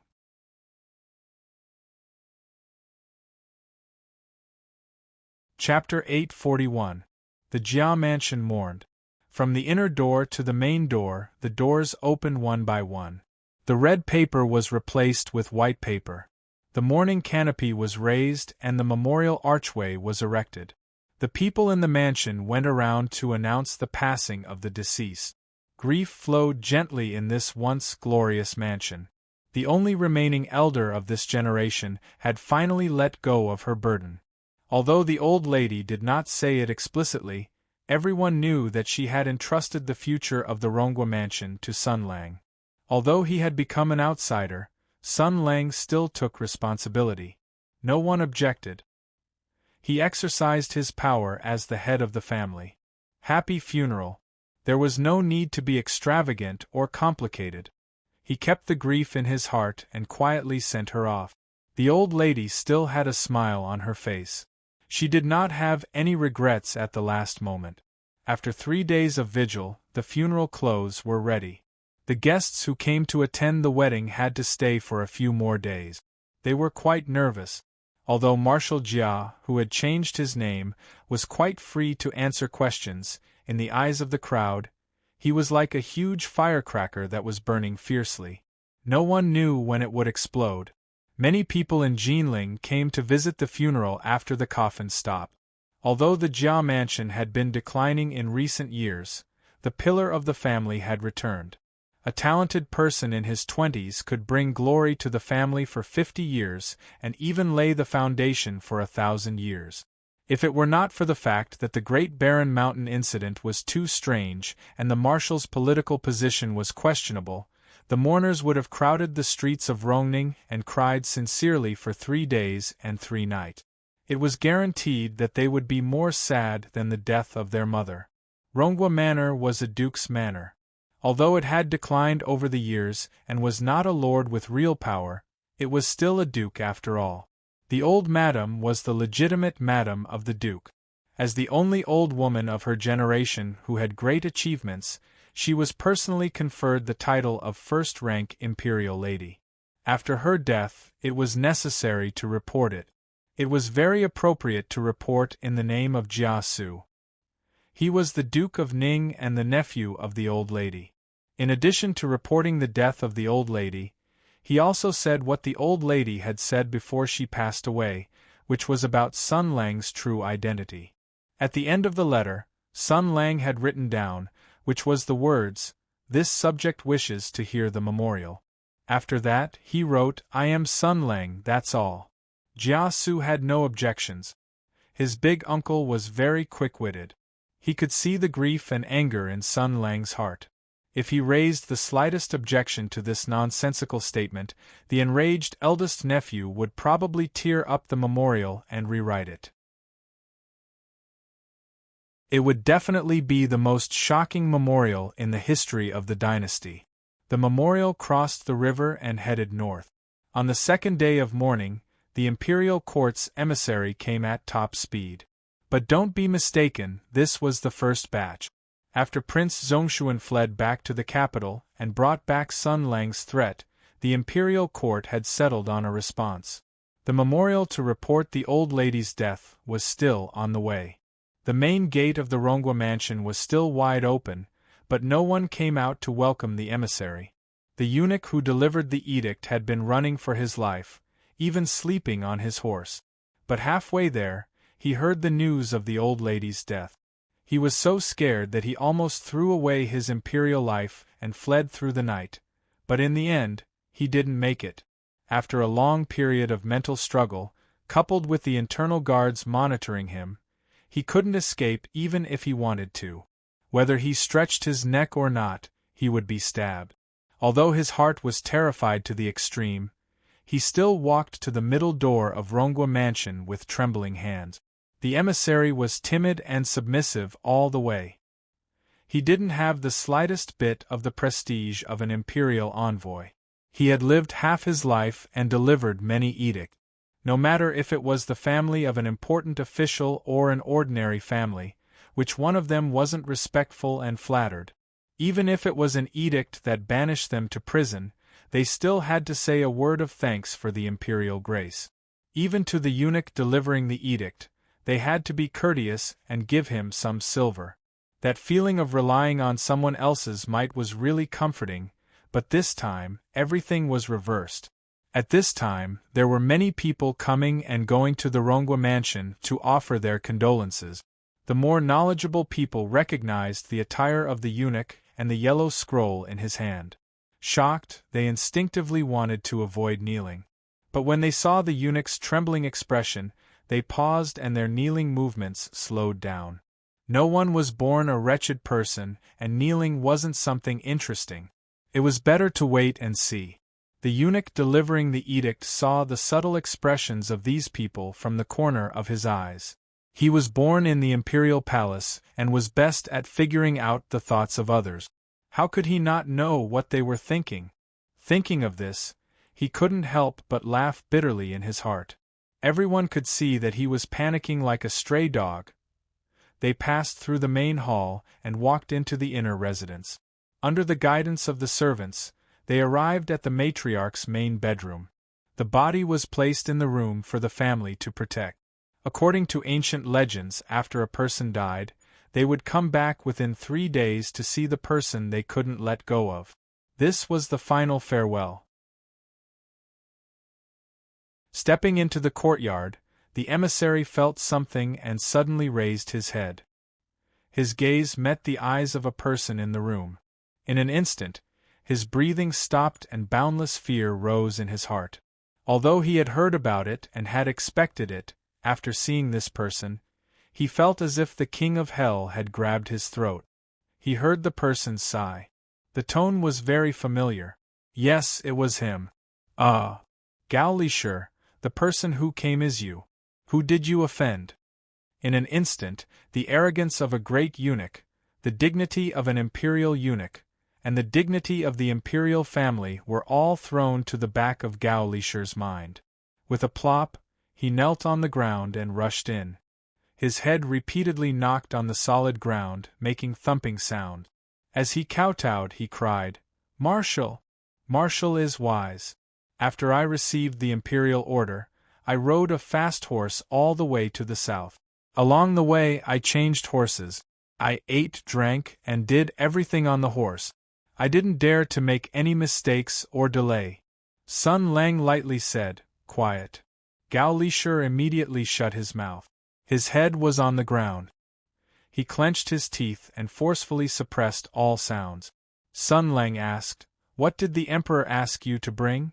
Gauleisure immediately took out a brocade box from his chest and raised it up high. His voice trembled as he said, "Other than the imperial order, the emperor also asked me to give this to the matriarch." Sun Lang took the brocade box and opened it to take a look. He let out a sigh, "Psychic jade." He threw the brocade box on the ground and took out another item from his pocket. It was 2 pieces of ancient jade. Under the candlelight, they shone with a faint luster. However, one of them was already broken and its luster was also dim. On the other hand, the one that Gauleisure gave him was emitting an intoxicating light. It was as if there was a mysterious power gathering in it. The broken one was given to him by Wang Shifeng. This sister-in-law and sister in name had come back yesterday with her injuries. She almost cried until she fainted. This so-called psychic jade was the key to prolonging the old matriarch's life. It was probably something similar to an energy battery. When Wang Shifeng killed her brother, Wang Ren, it was to steal a psychic jade that Wang Ren was secretly keeping. The various reasons behind it were also a very long story. Wang Ren risked his life and broke the psychic jade before he died. Wang Shifeng realized that her plan had already been exposed. She had no choice but to escape from Jinling. She tried to divert the enemy's attention while looking for a way to repair the psychic jade. But in the end, it was the old matriarch who took the initiative to embrace death. Even if she found 1,000 psychic jade, it would be useless. Sun Lang held the warm jade. It contained a power that he was incomparably familiar with. He expressionlessly put the jade away. He looked at the trembling Gauleisure and calmly said, "Don't be afraid. I don't blame you. This is the old matriarch's own choice. It's not because you were late." Although he said this, he still felt a faint sadness in his heart. If Gauleisure had arrived a day earlier and delivered the psychic jade to the old matriarch when she was about to die and forcibly prolonged her life, then some things would have been different. Not to mention other things, the emperor had the old matriarch's life in his hands. There were many ways to make him fall into a passive position or even choose to compromise.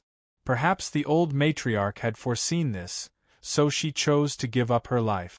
She didn't want to be a puppet that was neither human nor ghost. She didn't want to implicate her grandson. Sun Lang turned his head and looked at the old matriarch's calm face. After she died, her body wasn't stiff, her body wasn't cold, and her face was still rosy.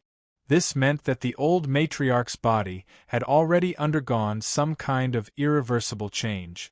However, there was no need to investigate what had happened before she died. He would rather believe that this was the old matriarch's last love and gift.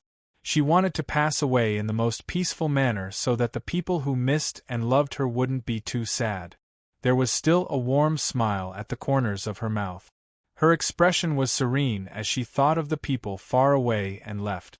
Her face was as loving and warm as when she was alive. In those 6 years when life was worse than death and were filled with despair, it was also the old matriarch's words of longing and love that made him remember the long-lost taste of familial love. At the end of her life, after she completely understood and confirmed the truth, she was able to use kindness and tolerance to leave the greatest love and light to a stranger who wasn't her grandson. She released Sun Lang's 8-year-long knot and obsession. From then on, the person named Sun Lang stood under the sun and in the gentle breeze. From then on, there was no resentment in his heart. However, he was unable to repay all of this. Perhaps, just as he had promised before, from now on, living well was the greatest repayment and gratitude to the old matriarch. Walking out of the darkness and embracing the light, Sun Lang let out a long sigh. Where's the imperial edict? Although it didn't make sense, Gao Lisher still handed the imperial edict over as quickly as possible. At this point, no one cared about the problems of formality. Life was the most important. Sun Lang gave it a few glances and a mocking smile rose to his face. The name was written incorrectly. My real name is Sun Lang. Before the old matriarch died, she explained my past and wanted me to return to my original name. Take it back and have the emperor write another one. Gao Lisher didn't know how to reply. He was just about to reach out to take it when Sun Lang's hand holding the imperial edict stopped in the air for a few seconds. He seemed to have thought of something and said, "Since we're already here, let this imperial edict draw a full stop to Jia Ying's life. This is an honor shared by Sun Lang and Jia Ying." He handed the imperial edict back. "Read it."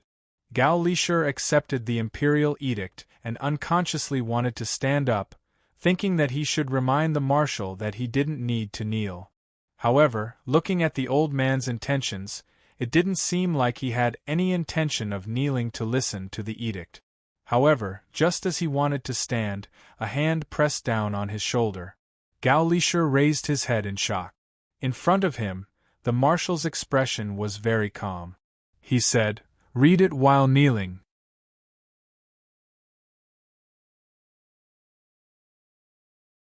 Chapter 842. Crazy, crazy. This was the only thought in Gao Lisher's mind. Since ancient times, imperial power had always been supreme. He had heard that the emperor empathized with the hopes of the old officials and allowed them to listen to the imperial edict without kneeling.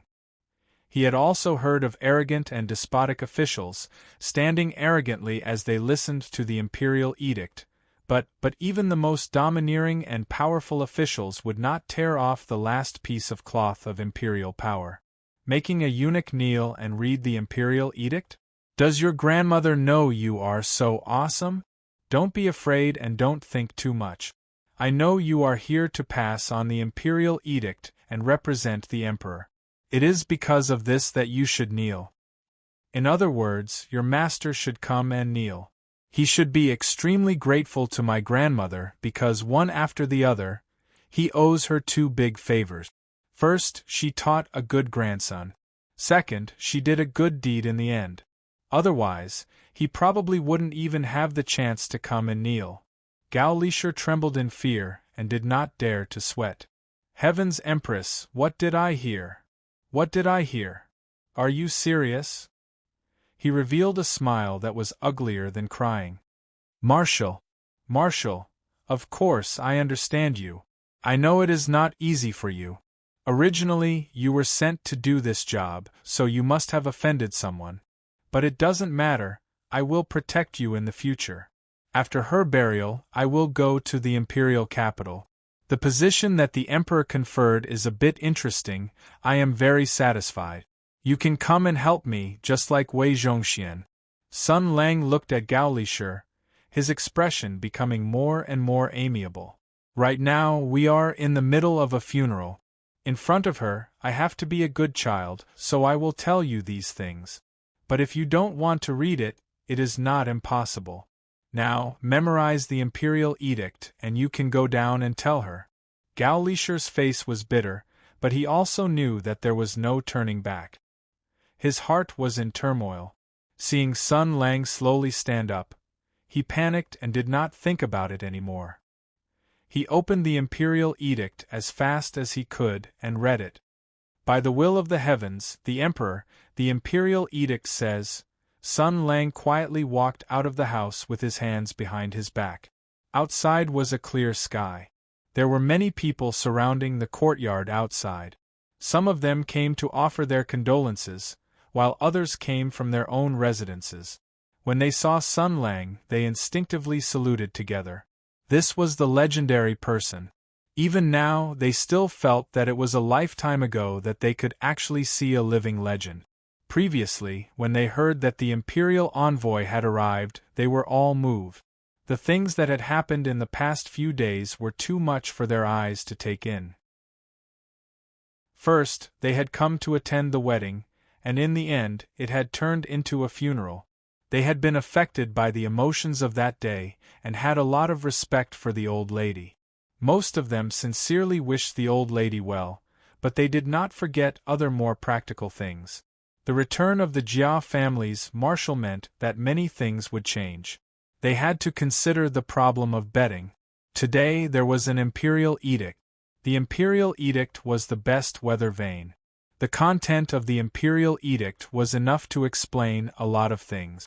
It explained the emperor's intentions, the attitude of the imperial court, and whether Marshal Jia, who claimed to be able to summon the heavenly thunder to bombard the entire city and had the power of an immortal, was as awesome as the legends said.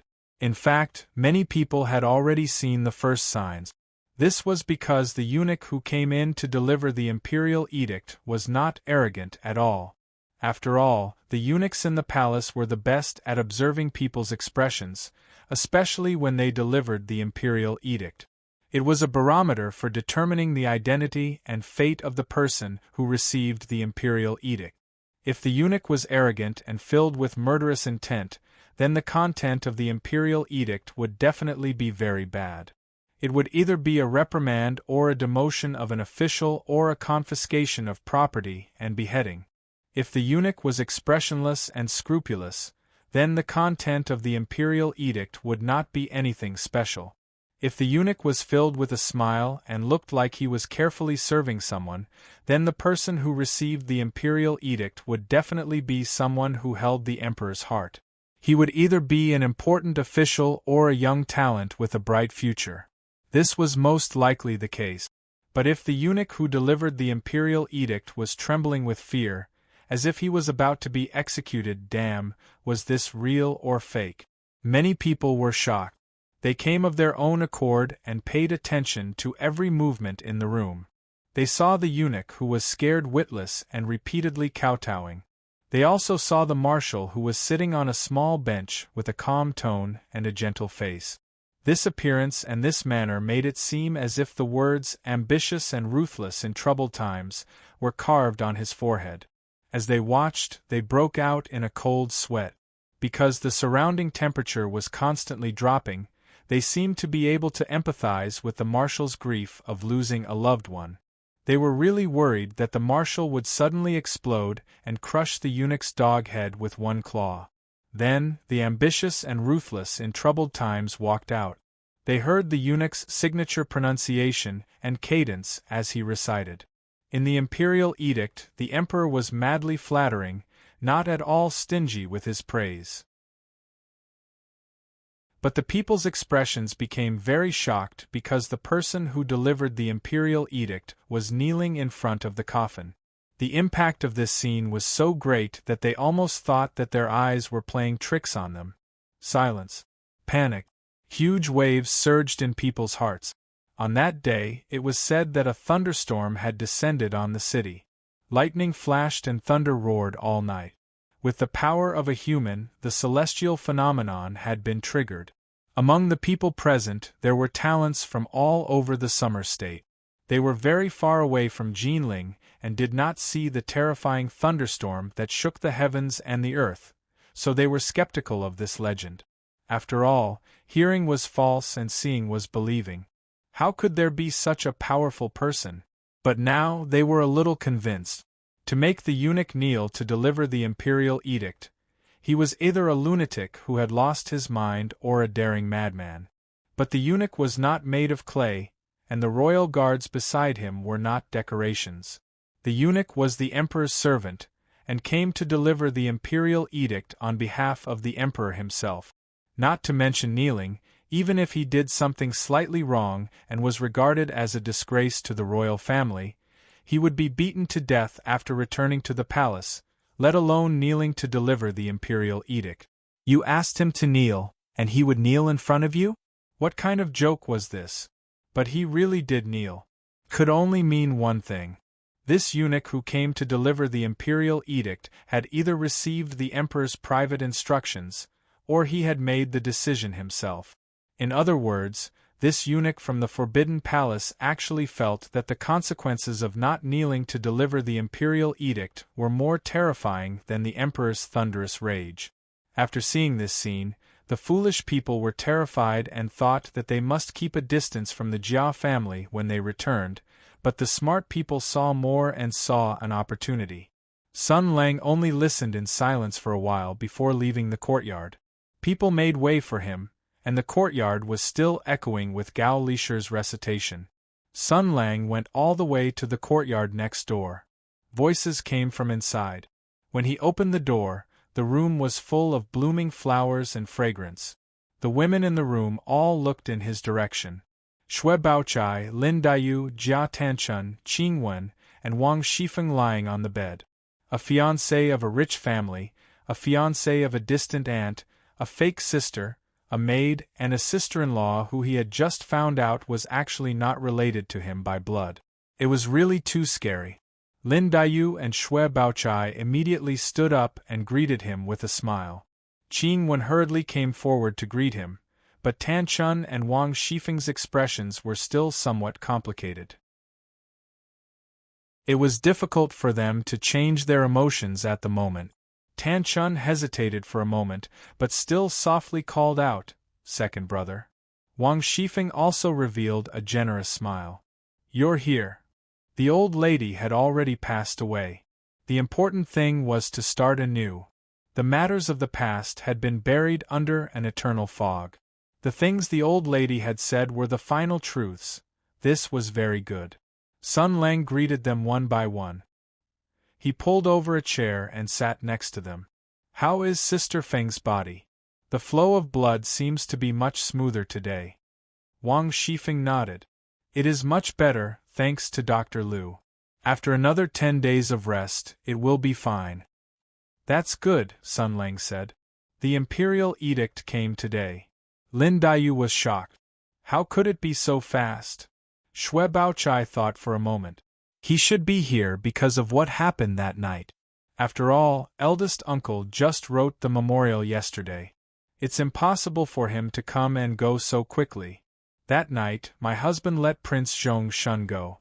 It seems that he has already delivered the message. And it's the previous batch. Sun Lang skipped over the matter of the spirit jade to avoid adding to the grief.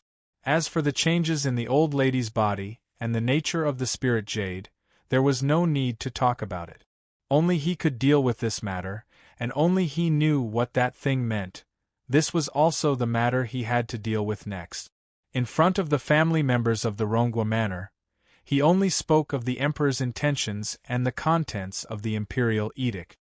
Perhaps it is the Emperor's new conspiracy, or perhaps it is justice that has suppressed evil. There are still more good people in the court. They know that the blood of meritorious officials cannot be spilled in vain. They must have fought for the truth in their hearts for me and sought justice for me. Sun Lang's brother in Jia Tanchuan's heart was a generous, gentle, and dignified general. He was a calm man who didn't smile much, so he couldn't get used to Sun Lang's serious way of talking nonsense. Hearing this, he couldn't help but have a strange expression. This second brother was much more lively than he had imagined. However, Wang Shifeng's nickname was Feng Latzi. It could be seen that she was used to being impudent and impetuous, so she didn't think much of it. She only smiled and said, "You should just tell the result." The result. Sun Lang looked at the women in the room and smiled. The result is that there is an official position. At this time, the war is over, and the emperor wants to take back military power. During the war, the title of Marshal of the World's Armed Forces must have become an empty title. It doesn't have much meaning. This time, the emperor knows it in his heart. At least he didn't give something that was only pleasing to the eye but not useful. However, it is still very thought-provoking, Xue Baochai said helplessly. "Husband, don't keep us in suspense." Sun Lang spread out his hands and said lightly, "General Xunsei is allowed to open a manor and establish an official office. It is the head of the military officials' manors, above the 3 dukes of the princes, and on par with Tensei province."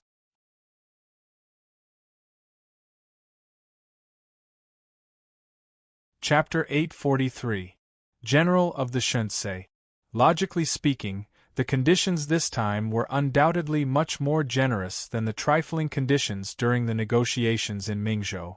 The title of General of the World's Armed Forces didn't have much meaning in peacetime. Instead, it was converted to General of the Xunsei, who was superior to the 3 dukes and allowed the establishment of a government. After all, it was said that the treatment and rank of General of the Tensei were comparable.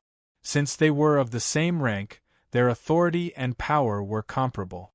Not only could they establish a private army, but they could also recruit subordinates on their own. Tensei province was known as half of the Ministry of War, so their status was obvious.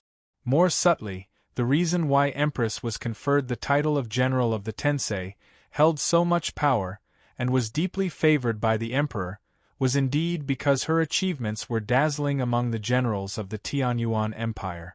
Therefore, she was appointed as the representative of the royal family to balance out the foreign ministers.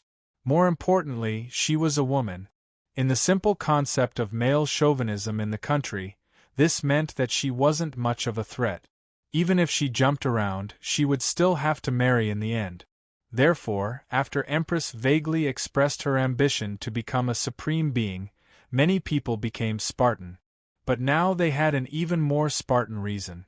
It was fine if it was just Empress, but now there was an additional general of the Xunsei, who was also a man with a different surname. This was simply turning the sky upside down. Therefore, under these seemingly extremely generous conditions, there was still a legitimate political trap and the emperor's deep scheming. Perhaps it was just poison wrapped in honey. First of all, the so-called comparison of all ranks and treatment with Tensei province was quite a provocation. There was an old saying that a mountain couldn't accommodate 2 tigers, unless one was male and the other was female. However, Sun Lang and Empress were obviously irreconcilable enemies. For various reasons, Tensei province and the newly established Shinto province would definitely engage in a series of intense and exciting confrontations. The emperor authorized the Xunsei to establish a government to let Tensei province compete with him. Secondly, the emperor had another hidden meaning behind his words. The return of the Grand Marshal from 2 years ago to the center of the empire's power meant that the Xunsei imperial court was about to welcome a great upheaval. Many factions would have to spit out a portion of the cake that had been cut 2 years ago and give it to the new Xunsei general. Or, if you don't want the power in your hands to decrease, then work together and make him a mere figurehead. Since ancient times, power had always been the most alluring potion. It could turn humans into dogs and dogs into wolves. After Sun Lang finished reading the Xunsei edict, he understood the key points within it. As expected of the emperor, even if he admitted defeat, he was still able to recognize all the twists and turns. He had buried all kinds of foreshadowing within it. However, this Shinsei general's reward was really flawless. One simply could not say that the emperor's reward was too light. On the contrary, there was a group of people who felt that this reward was too heavy. It's very normal. In this period of time, I've been wandering outside of the system, causing trouble everywhere. The emperor couldn't do anything to me at all. Now that he has finally recognized the situation, he wants to bring me back to the imperial court. In their home court, they will use the political methods that they are good at to slowly surround and block me, Sun Lang analyzed to the women in the room. After all, under the feet of the Son of Heaven, in the most benevolent land, there are all kinds of intertwined large nets. This is the best way to wear down one's ambition. No matter what one does, one's hands and feet will be tied. Because there are too many acquaintances and old friends. Casually throwing a brick might hit a relative of the emperor. For the emperor to think of this, it must have been hard on him. Jia Tanchun said hesitantly, "Is it very dangerous? Then can we not go?" As these words were said, everyone in the room began to laugh. Sun Lang shook his head and said softly, "Sailing against the current, if you don't advance, you will fall behind. No matter if you agree or not, this is the truth. The fate of the Jia household is already tied to my fate. Only by constantly moving forward can we open up a future. We have no other choice." Jia Tanchun lowered his eyelids and gave a soft "oh." Shui Baochai asked, "Since you are the Shinsei general, you have the power to open a household and establish your own subordinates. When will you open the household and choose the officials? Do you have any ideas?" Sun Lang smiled. "It looks like the emperor wants me to gather my own minions and lackeys together so that he can catch them all in one fell swoop. Since that is the case, then let him have his wish. The dream team to protect the country, that I have been thinking about for many years, is finally going to come online." Speaking to this point, he felt a little excited. Back when he was in the army, he had actually lived a very good life. What retirement? That was impossible. He would never retire in his lifetime. The people in the army were very stupid and easy to fool. When they were bullied, they said very nice things. He liked being in the army very much. After all, he could take advantage of the war to gather some very talented people and then dye them in his own color. Of course, it was a very loyal color. If there was anything bad about the army, it must be the rigid and boring military law. This was not allowed, that was not allowed, and there were many rules and regulations. In the beginning, he was able to use his sharp intuition to take advantage of the loopholes happily. However, as the army issued new laws and regulations with the times, the military law became as boring as the sensitive vocabulary of happy guests. But now, everything was different. The Divine Strategies Office's high autonomy and freedom had undoubtedly given him a huge privilege to do whatever he wanted. Since His Majesty wanted him to do so, he naturally knew what His Majesty wanted. He had to turn the Divine Strategies Office into a behemoth that transcended the era with Umbrella, SHIELD, East India Company, America's Internal Revenue Service, and so on. Thinking about it made him a little excited. Sun Lang was immersed in the magnificent vision of the future and could not extricate himself. Suddenly, Lin Daiyu said softly, "That means brother is going to the capital?" The atmosphere in the room suddenly became tense. Sun Lang was silent for a moment, then slowly nodded. "Yes, no matter what, I have to go." From the moment he returned to Mingzhou from the outland and stepped into the territory of the empire, this day was destined to come. The capital of the Huda Empire, where the dragon Qi was under the feet of the emperor, the capital of the world. It was the highest power center of the Huda Empire, where the most powerful authorities gathered. The emperor was waiting for him there. There, everything would come to an end. Sun Lang's thoughts drifted away for a moment. This year was the last year of the promise. He had finished his tour around the world, and set foot on the land of the empire. After 2 years of traveling, he wanted to live in seclusion in the quiet city and enjoy the last peaceful period of his life. When the 3 years were up, he would go to the capital without any worries. He went with a sword, and with a sword he would see blood. But in the end, things developed out of his expectations. Many things had changed. Ping Yidao, Lu Shuzhen, Qin Hui, Hu Shouxin, Qi Guanyan, there were many, many people. He had watched their joys and sorrows and participated in their stories. His soul was also stirred. In the direct confrontation in Mingzhou City, the splendor of the thunder bow sparkled. He faced his past squarely. In the awakening in the Bai clan castle, Bai Yue transformed into a sword. The once extinguished splendor streaked across the sky, reminding him of his glorious past. Even here, in the Rongguo Manor, a benevolent old man chose to let go and love at the end of his life. He tore apart the enormous shackles that bound him, allowing him to stand freely in the breeze. Everything had changed. The hatred was still there, but it was no longer spreading.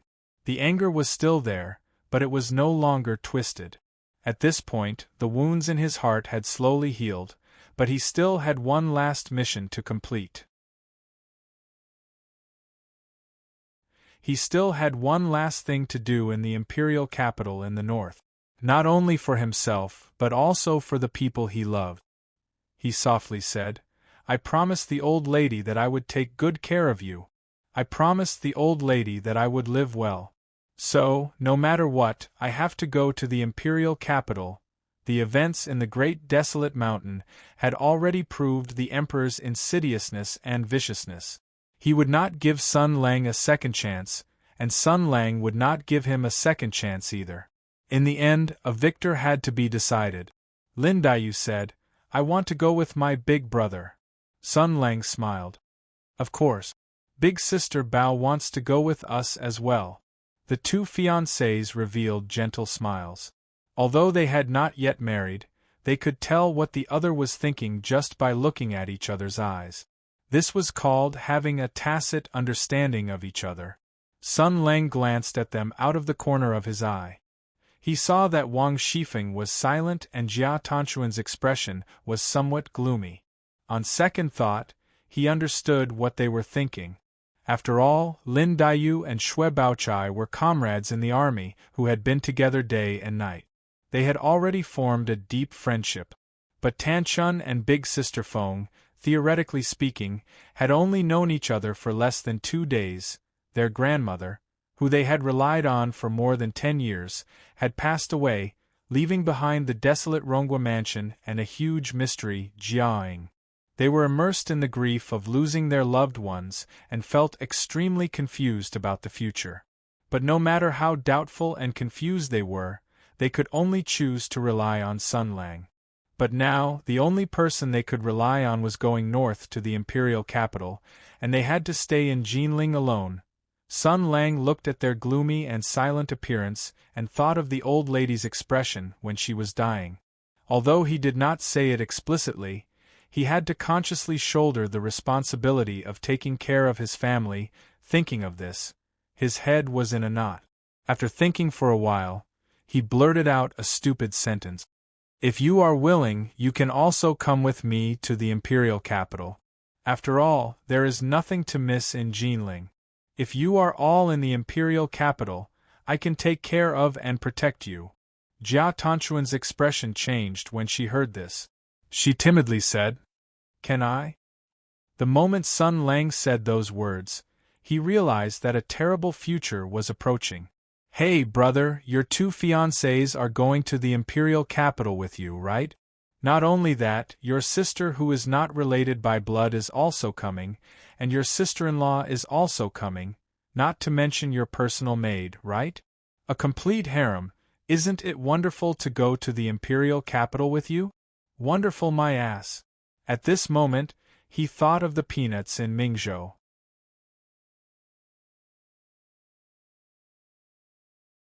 Chapter 844. It's okay, it's okay. It's just family. Family, do you understand? Isn't it just a younger sister? Isn't it just a dumpling? I'm talking about sister-in-law? Isn't it just a few more maids? It's a small matter, it's just a small matter. As long as we don't do anything wrong in our lives, we won't be afraid of choppers knocking on our door. The magnanimous Sun Lang expressed that he had a clear conscience. All the big news had to fade away. On this matter, he indeed had a clear conscience. Think about it. Logically speaking, he had lived for so long and was still a virgin. What did that mean? It meant that he didn't know how to pick up girls and didn't have the guts to do it. How could he go hunting? His target was his younger sister, Jia Tanchun.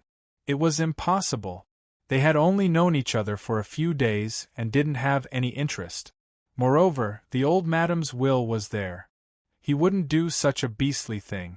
Using this excuse to deal with Yin Luo and the others was no problem at all. As for Wang Shifeng, it was even more impossible. Although Sister Feng was beautiful, had the charm of a young married woman, and had big breasts, she was a widow after all. Most importantly, she had the attributes of a sister-in-law. Wang Shifeng didn't like to do her hair, and he didn't know how to sing hip-hop. Naturally, nothing that shouldn't have happened would happen. Therefore, he had a clear conscience. Basically, the matter of entering the capital was settled. Of course, the time had to wait until the old madam's clothes were done and she was buried. Today was the second day of keeping vigil. They had to keep vigil for 3 days. The contents of Gao Lisher's imperial edict were leaked out. Of course, the shocking act of the envoy kneeling to announce the imperial edict was also spread out. Everyone was shocked and looked at Sun Lang in a higher light. From Sun Lang's calm appearance and Gao Lisher's obedient and cowardly manner, it could be seen that the news of the envoy kneeling to announce the imperial edict would become a rumor. The person involved and the imperial court wouldn't admit it. However, this matter still happened. It could also prove a problem.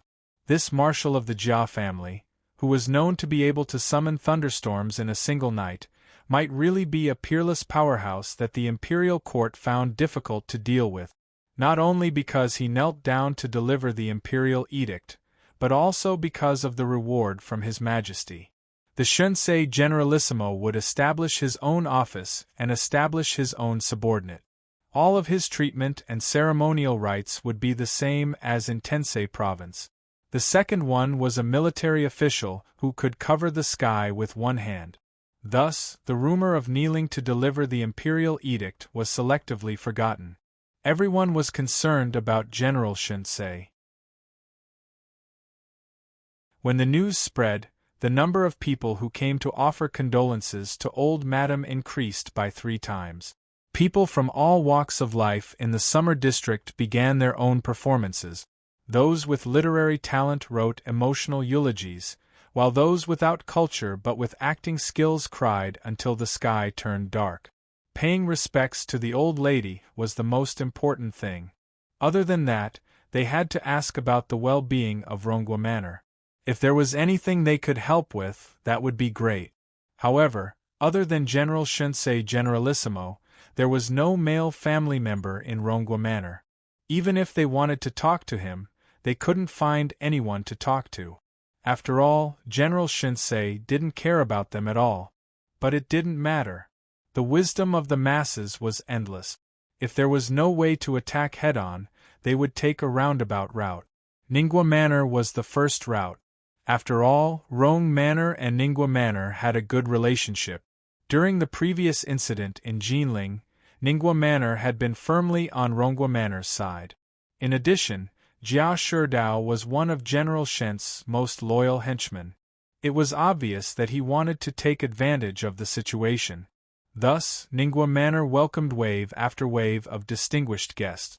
Jia Su was shrewd and knew when to advance and retreat.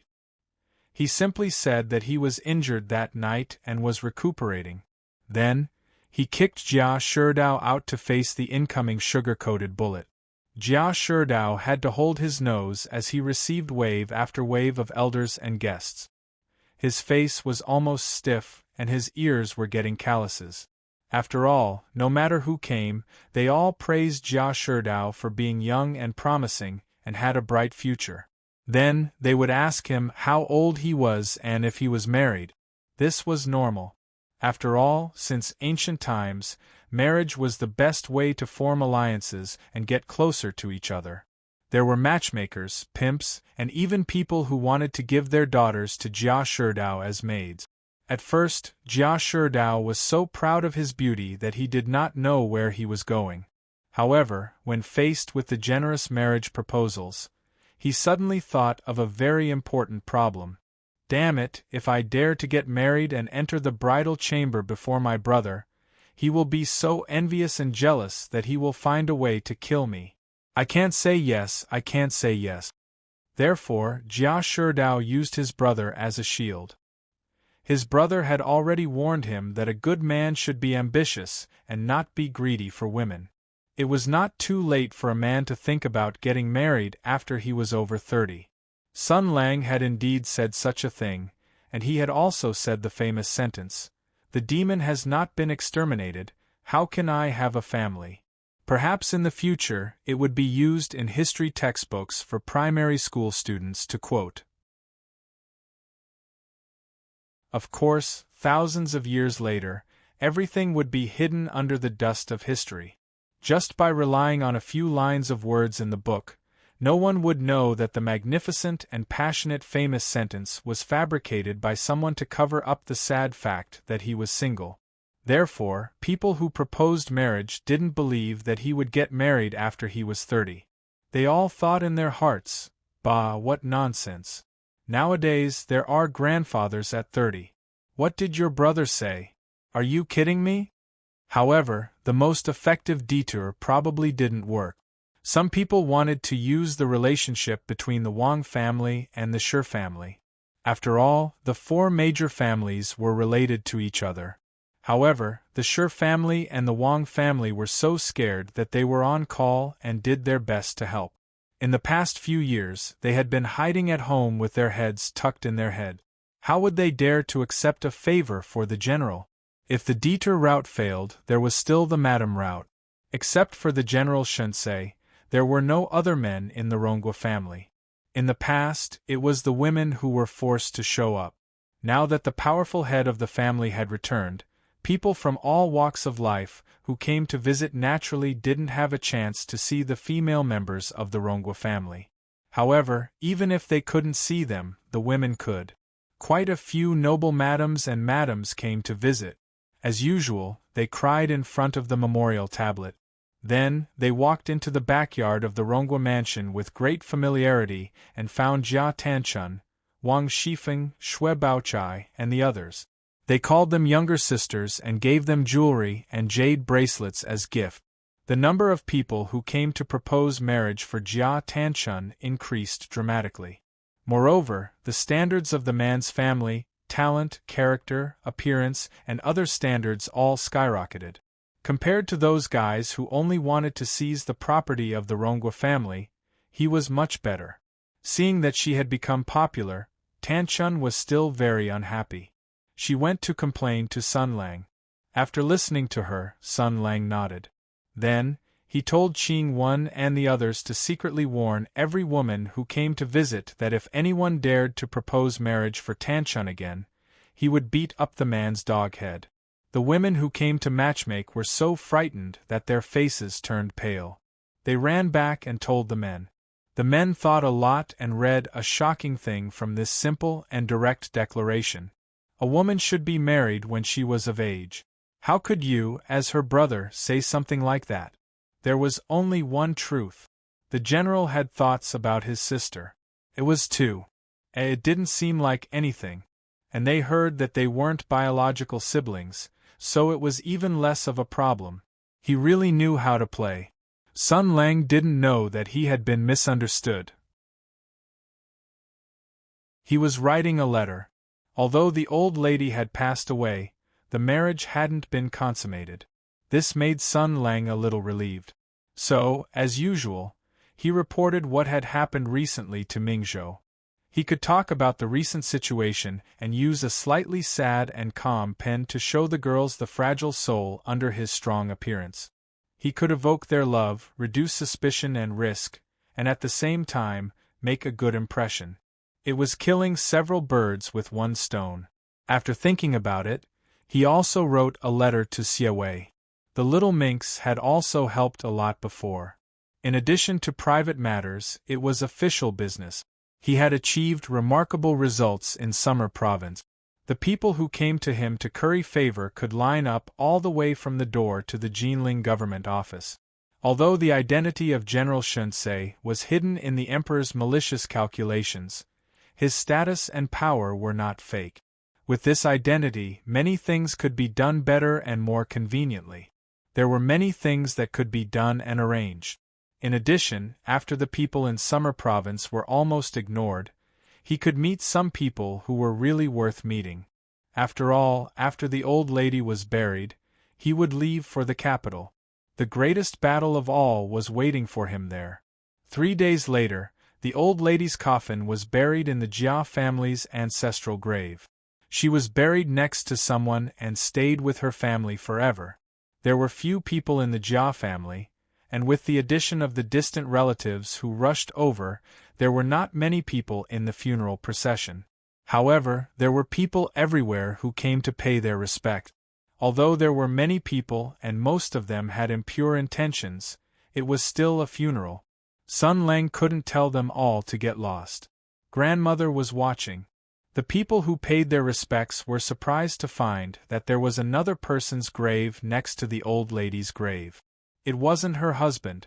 The name on the tombstone was Jia Ing, which was the name of General Shunsei. It was said that this was a cenotaph erected behind the barren mountains. Now that the person had returned, why not push it down as soon as possible? Although the people muttered in their hearts, no one came forward to show such solicitude. That was because General Shunsei stood in front of his tombstone in silence for a while before leaving. Someone tried to figure out General Shen's psychological state. He has changed his name to Sun Lang. He left this tombstone to bury his former self here, next to the old lady. This is filial piety. As for taboos and such, he has already died once. Why would he care about this? Only a few people knew the real reason. Jia Ying's memorial tablet in the ancestral hall of Ronggua's mansion was not removed. What was taken away was only the painting. Although the old lady combined their fates before she died, Sun Lang still left the tombstone and memorial tablet. In this way, he remembered the story of the past. He remembered that there was a person named Jia Ing who had once lived in this world.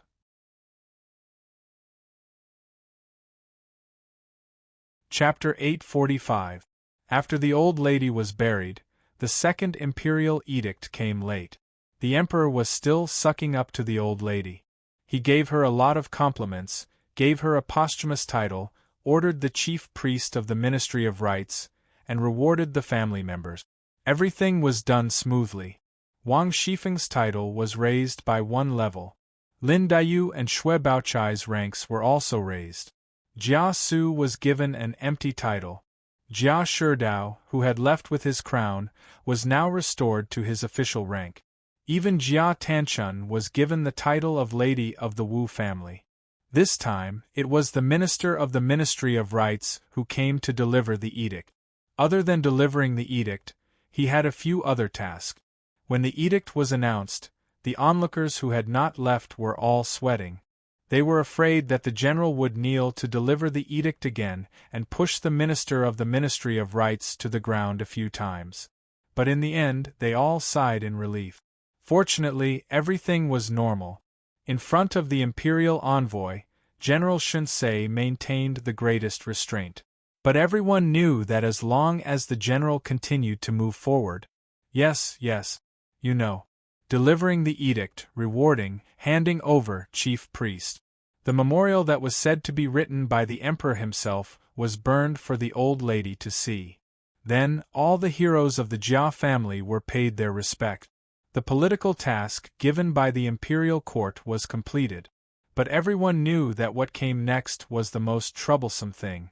The guests who came to watch the ceremony were led away by the servants to rest. As they left, they looked back meaningfully.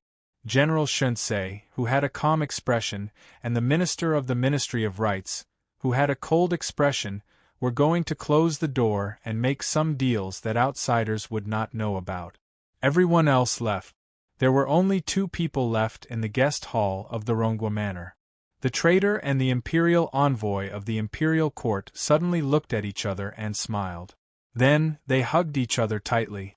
"You are the one who came. It seems that the emperor no longer has the intention to play trick. Is this a sign of goodwill?" Sun Lang patted the Minister of the Ministry of Rights' shoulder and smiled. "You have been promoted quickly these 2 years," the man said with a smile. That person smiled and said, "The original intention of the imperial court was to let Li Linfu do it, but he's a member of the imperial family. He's already in a difficult position, and now he has to do this. It's too pitiful. So I took over this job. At least let that kid sleep for a few days." Sun Lang clicked his tongue and said, "What? Li Linfu wants to draw a line between us?" The young assistant minister of the Ministry of Rights rolled his eyes and said, "The king of Shiping died quietly in Jinling. He is not some unknown member of the royal family. He is His Majesty's beloved son, the bravest warrior among the princes. Not only was he killed by you, but the cause of his death was also kept secret. Li Linfu is a member of the royal family. How can he still be friends with you as if no one is around?" Sun Lang waved his hand and said, "That's easy. Go back to the capital and make up a rumor. Say that Li Yuanba has been afraid of thunder since he was a child. One night, he drank some wine and met a thunderstorm. In a fit of anger, he pointed his melon hammers at the sky and cursed to shut God up. A few years later, when he heard the familiar nonsense from the marshal, a nostalgic look appeared on the face of the assistant minister of the Ministry of Rights. He said excitedly, and then?" Sun Lang spread his hands and said, "Of course, God didn't care about him. In a fit of anger, he raised his hand and threw a melon hammer into the air. He wanted to give God a blow. Then the hammer lost its momentum and fell straight back. With a bang, it hit his head and he fell to the ground. Sir Isaac Newton let out a thunderous cheer from his coffin. The corner of the young man's eyes twitched. And then he was smashed to death? Oh no. His martial arts were very high. He was only smashed half to death. It's just that he was smashed to the ground by the hammer. He was lying on his back in the muddy water, and the melon hammer was still stuck to his face. The hammer was facing the sky, forming a metal lightning rod. Then a bolt of lightning flashed across the sky. With a boom, the bravest general of the royal family was scared out of his wits. Mr. Benjamin Franklin clapped his hands vigorously. The assistant minister of the Ministry of Rights sighed. "You want him to die with everlasting regret. Look at what you're saying. Since he's already dead, why don't we make a final contribution? Look, if the future generations see this story and inspire some kind of inspiration, they might actually push forward the course of human history and make a huge contribution to the progress of civilization. For example, if a child is sitting in his armory and reading this story, and at the same time, a meteor hammer suddenly falls from the wall and hits him on the head, he will be shocked and think, oh, why does the hammer always fall? Then he will discover the law of gravitation. Okay, I can't win against you, The young man who could barely keep up with Sun Lang's pace smiled and admitted defeat. Subordinate Yen Song greets the marshal. Sun Lang smiled and said, "You should call me the general now. The marshal is still the most natural. The imperial court doesn't care how we call him in private. This is the old friendship between the old soldiers of the Tianyuan Empire. For example, a certain bald man has been promoted a long time ago, but his old subordinates still call him the marshal all day long. When you return to the imperial court, people will also call you the commander of war all day long." Yen Song's expression was a bit strange. "Also, why did you suddenly change your name?" Sun Lang sighed. "It's a long story. Yen Song saw that Sun Lang didn't want to talk about it, so he nodded in understanding. He said, since it was the old lady's last words, then this is also her wish. I came to Jinling this time for a mission in this regard. What mission? Yen Song looked at him angrily. You are the commander of war, Jiaing, the general of the martial arts sword pavilion, the former head of the martial arts division, and the current Shinsei general.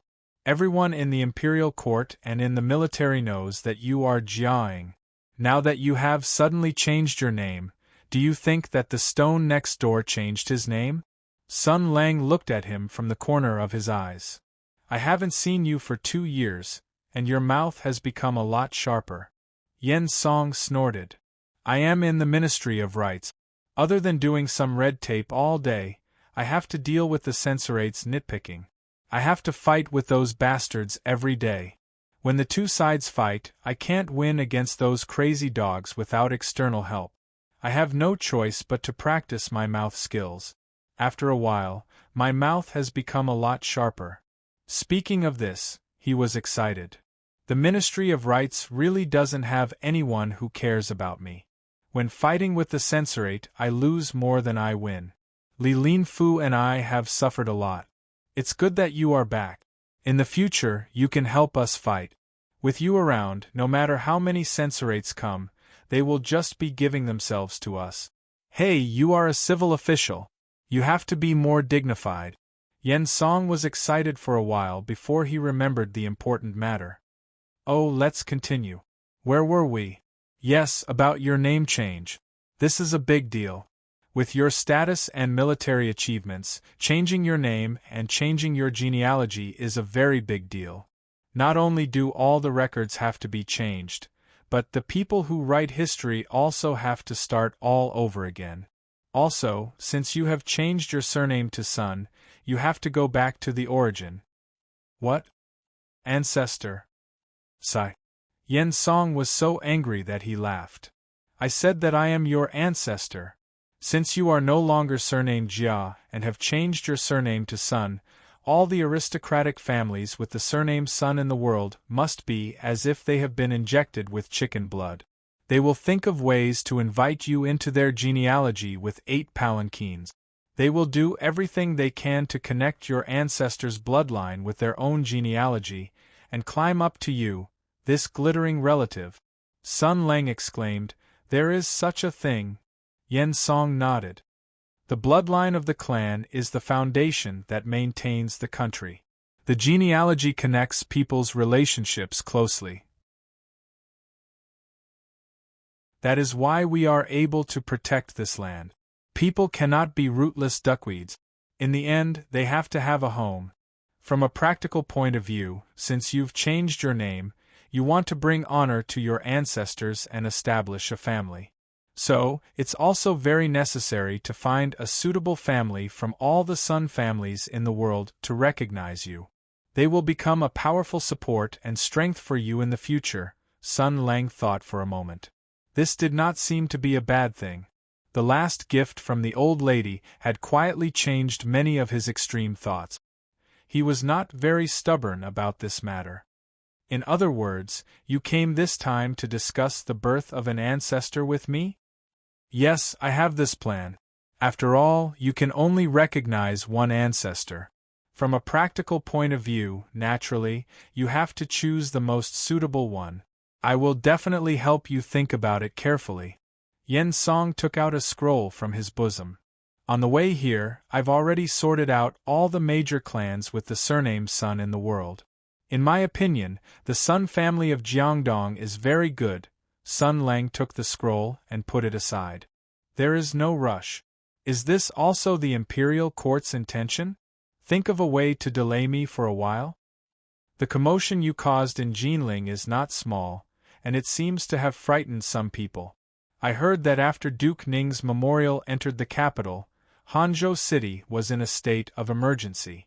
The 3 garrison legions were urgently mobilized, and the grandmasters of the 8 great sects were invited to the capital. Hikari Kensei and the Moonlight Sword Saint also went north. After I heard the imperial court's reaction, I was also shocked. I did not expect you to be able to do this. Sun Lang pondered for a moment and asked, I changed my name. Did the imperial court do anything? Yen Song sneered. What can there be?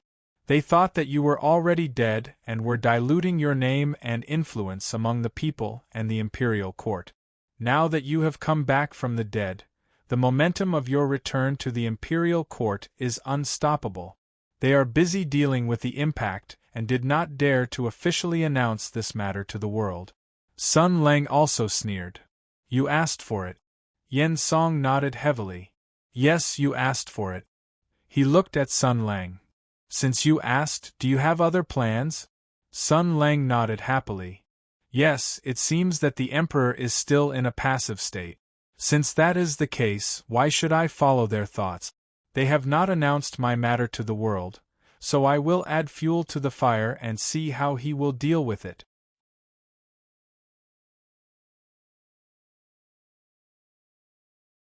Chapter 846. Today, the Bai Clan fort was calm and peaceful. That night, the black armored army of Tensei province invaded.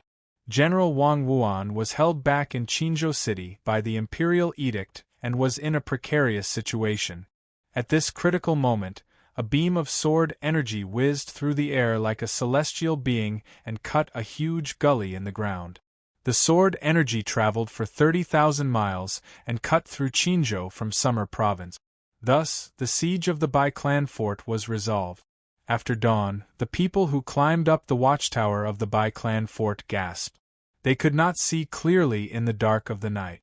Now that the sky was clear, they finally understood why pharmacist Li and his wife did not hesitate to withdraw the black armored army and left so decisively. The deep gully extended all the way and left a deep mark on the mountain. It was as if a godly sword had left a terrifying sword mark on the ground. Regardless of whether it was Yu Buchuan, whose name shook the Jianghu with the title of Jade Sword Guest, or the people of the Bai family, who were disciples of the Sword Saint, when they saw this long and terrifying mark at close range, their hearts couldn't help but tremble. As people who also used the sword, this long mark made their sword hearts feel fear. The shock and emotion in their hearts could not be described with words. Let's put it this way. If someone suddenly told them that there was an expert in the world who could slash out a sword energy that could travel thousands of miles from Jinling in Summer Province all the way to Sichuan in Qin Province, it would be so mighty and powerful that it could almost cut a mountain in half. Then they definitely wouldn't believe it. But after seeing this sword mark, they would believe it. As long as they saw this mark, they would believe that it was within the power of a human and that it was slashed from Summer Province all the way to Qinzhou, because this mark contained sword energy that was almost tangible.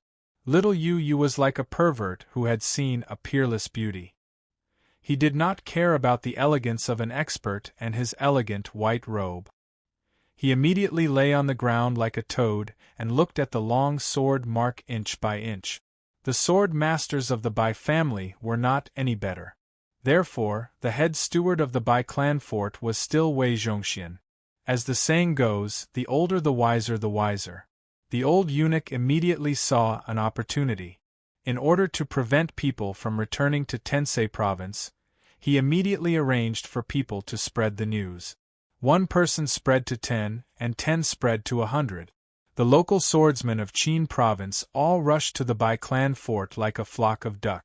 They all wanted to see this sky-piercing drill. I mean, sword chi.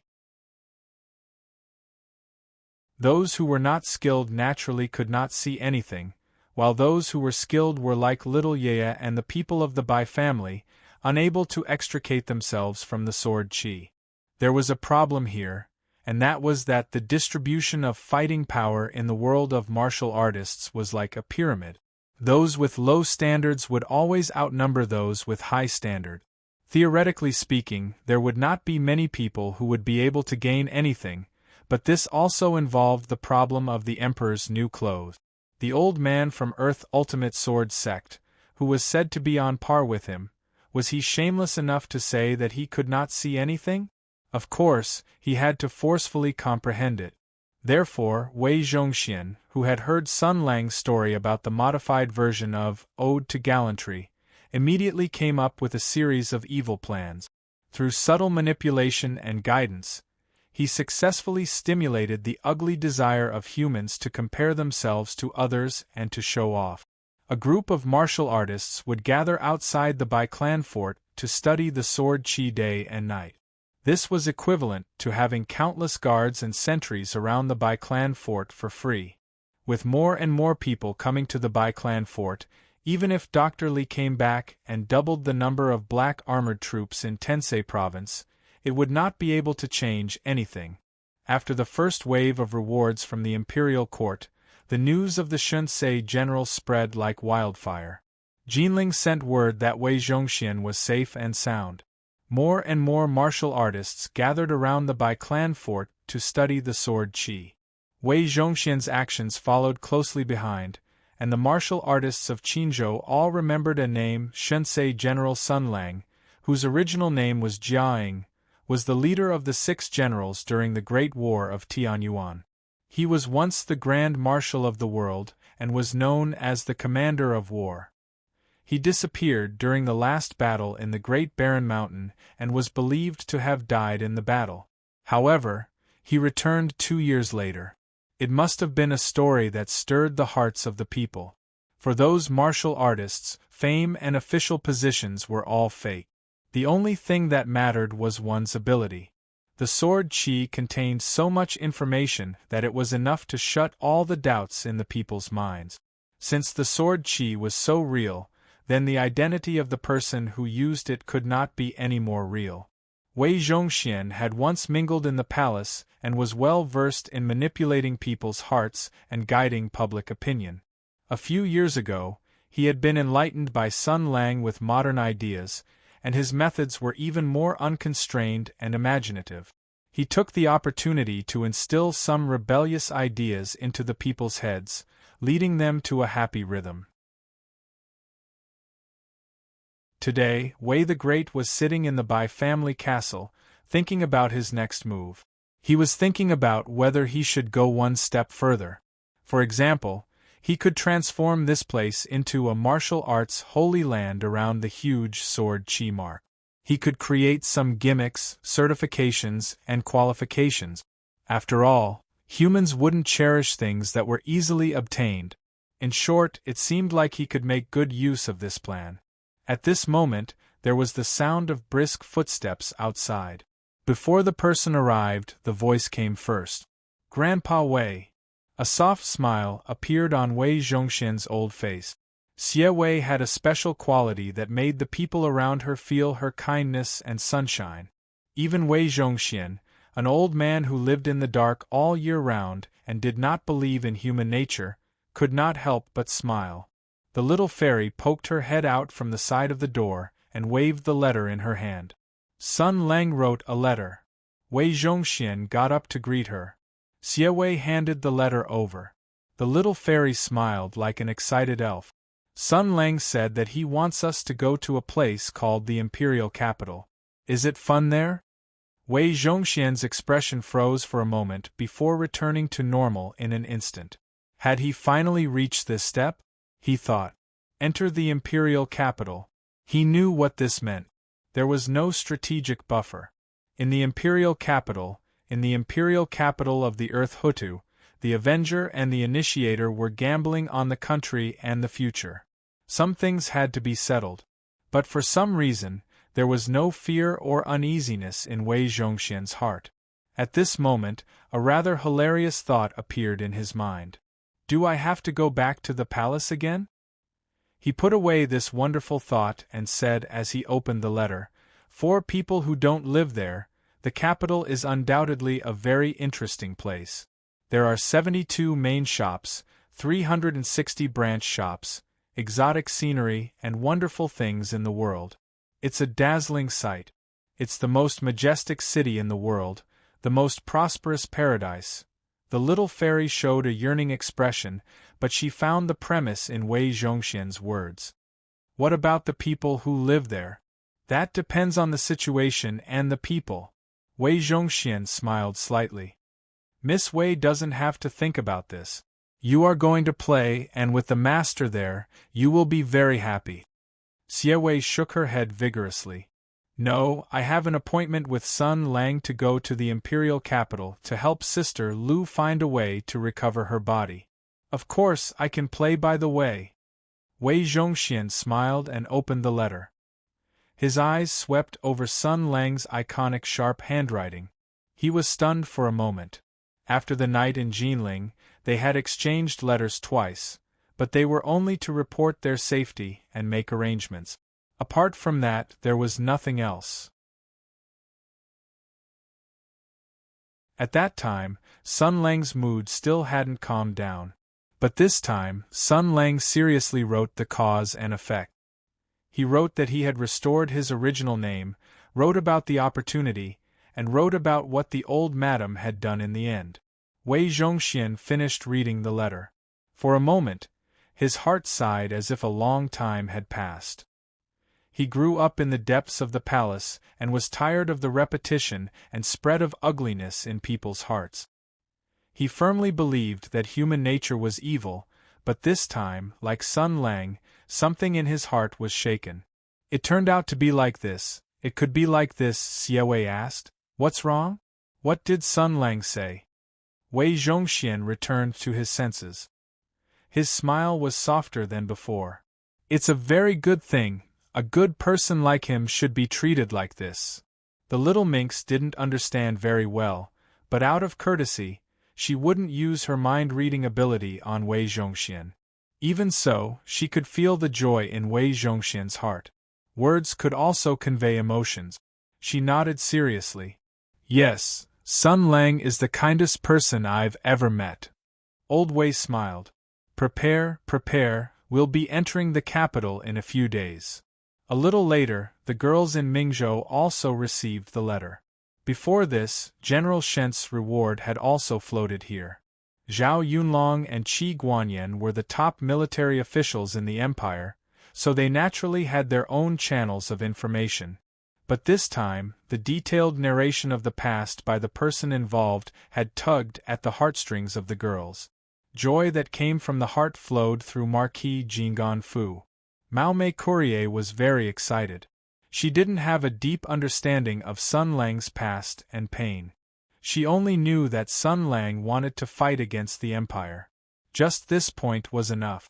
After all, the empire was like a celestial kingdom and ignored Li Hua. Every hot-blooded Russian felt indignant about this and treated those Easterners as the most evil big boss. Defeating the Empress Dowager's imperialism came from the heart. And Sun Lang told her that he was going to enter the capital to cause trouble, so Mao Mei flew up in joy. She shouted very happily. She already couldn't wait. Yinluo was responsible for receiving the blazing angel. After taking out the letter, he immediately took his share and slipped back into the room with a guilty conscience. Auntie Lu chatted with Zhao Yunlong, who had rushed over and also went back into the room to read the letter. Young Miss Zhao had some matters to attend to earlier and came a bit late. When she arrived, only Zhao Yunlong was left. Young Miss Zhao asked, "What's wrong?" "What's wrong?" Zhao Yunlong calmly handed over a letter. "It's a good thing. Sun Lang can openly be called Sun Lang." After young Miss Zhao took the letter, she hurriedly turned and left. She also hurried to read the letter. And behind her, the expressionless Zhao Yunlong finally couldn't hold back the joy in his heart. He forcefully jumped up and fiercely waved his fist, revealing a brilliant smile.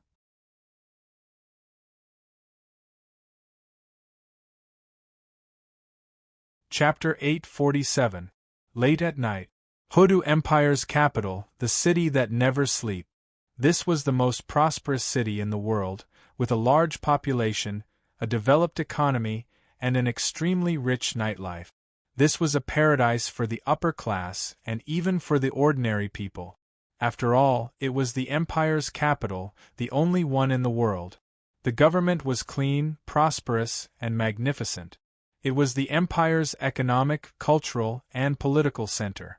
Since ancient times, countless poets had praised its picturesque scenery. Apart from the fact that some low-level people would freeze to death in winter, it basically had no shortcomings. Now it was late at night, but the wonderful nightlife had just begun. The important people sought pleasure in high-end clubs and private mansions, and the ordinary people could also go to the roofs to listen to plays and drink wine in the taverns. They didn't have to work early and late, and their lives were relatively more comfortable. While the people of the empire were enjoying themselves, the magnificent imperial city was quiet. The most powerful man in the mortal world lived here. This was the center of the world, and the world's largest war machine obeyed the orders here.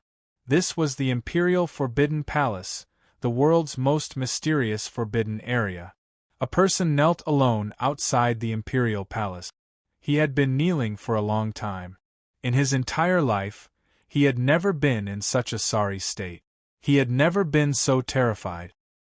He knelt in front of the palace while the Imperial guards looked on coldly. They treated him like air. No one came to ask about his well-being. No one even asked why he was kneeling here. His mother who loved him dearly, his uncle who obeyed him in every way, and his loyal followers, none of them came. No one could help him, because he had brought an unprecedented defeat to his father and the royal family. His body was shivering, and he didn't know whether it was because of the cold or because of fear. Recalling the scene of that night, the shivering and lingering fear still lingered in his heart. Thunder roared, lightning flashed, and lightning flashed. In the lightning that filled the city, the powerful troops were turned to ashes in an instant.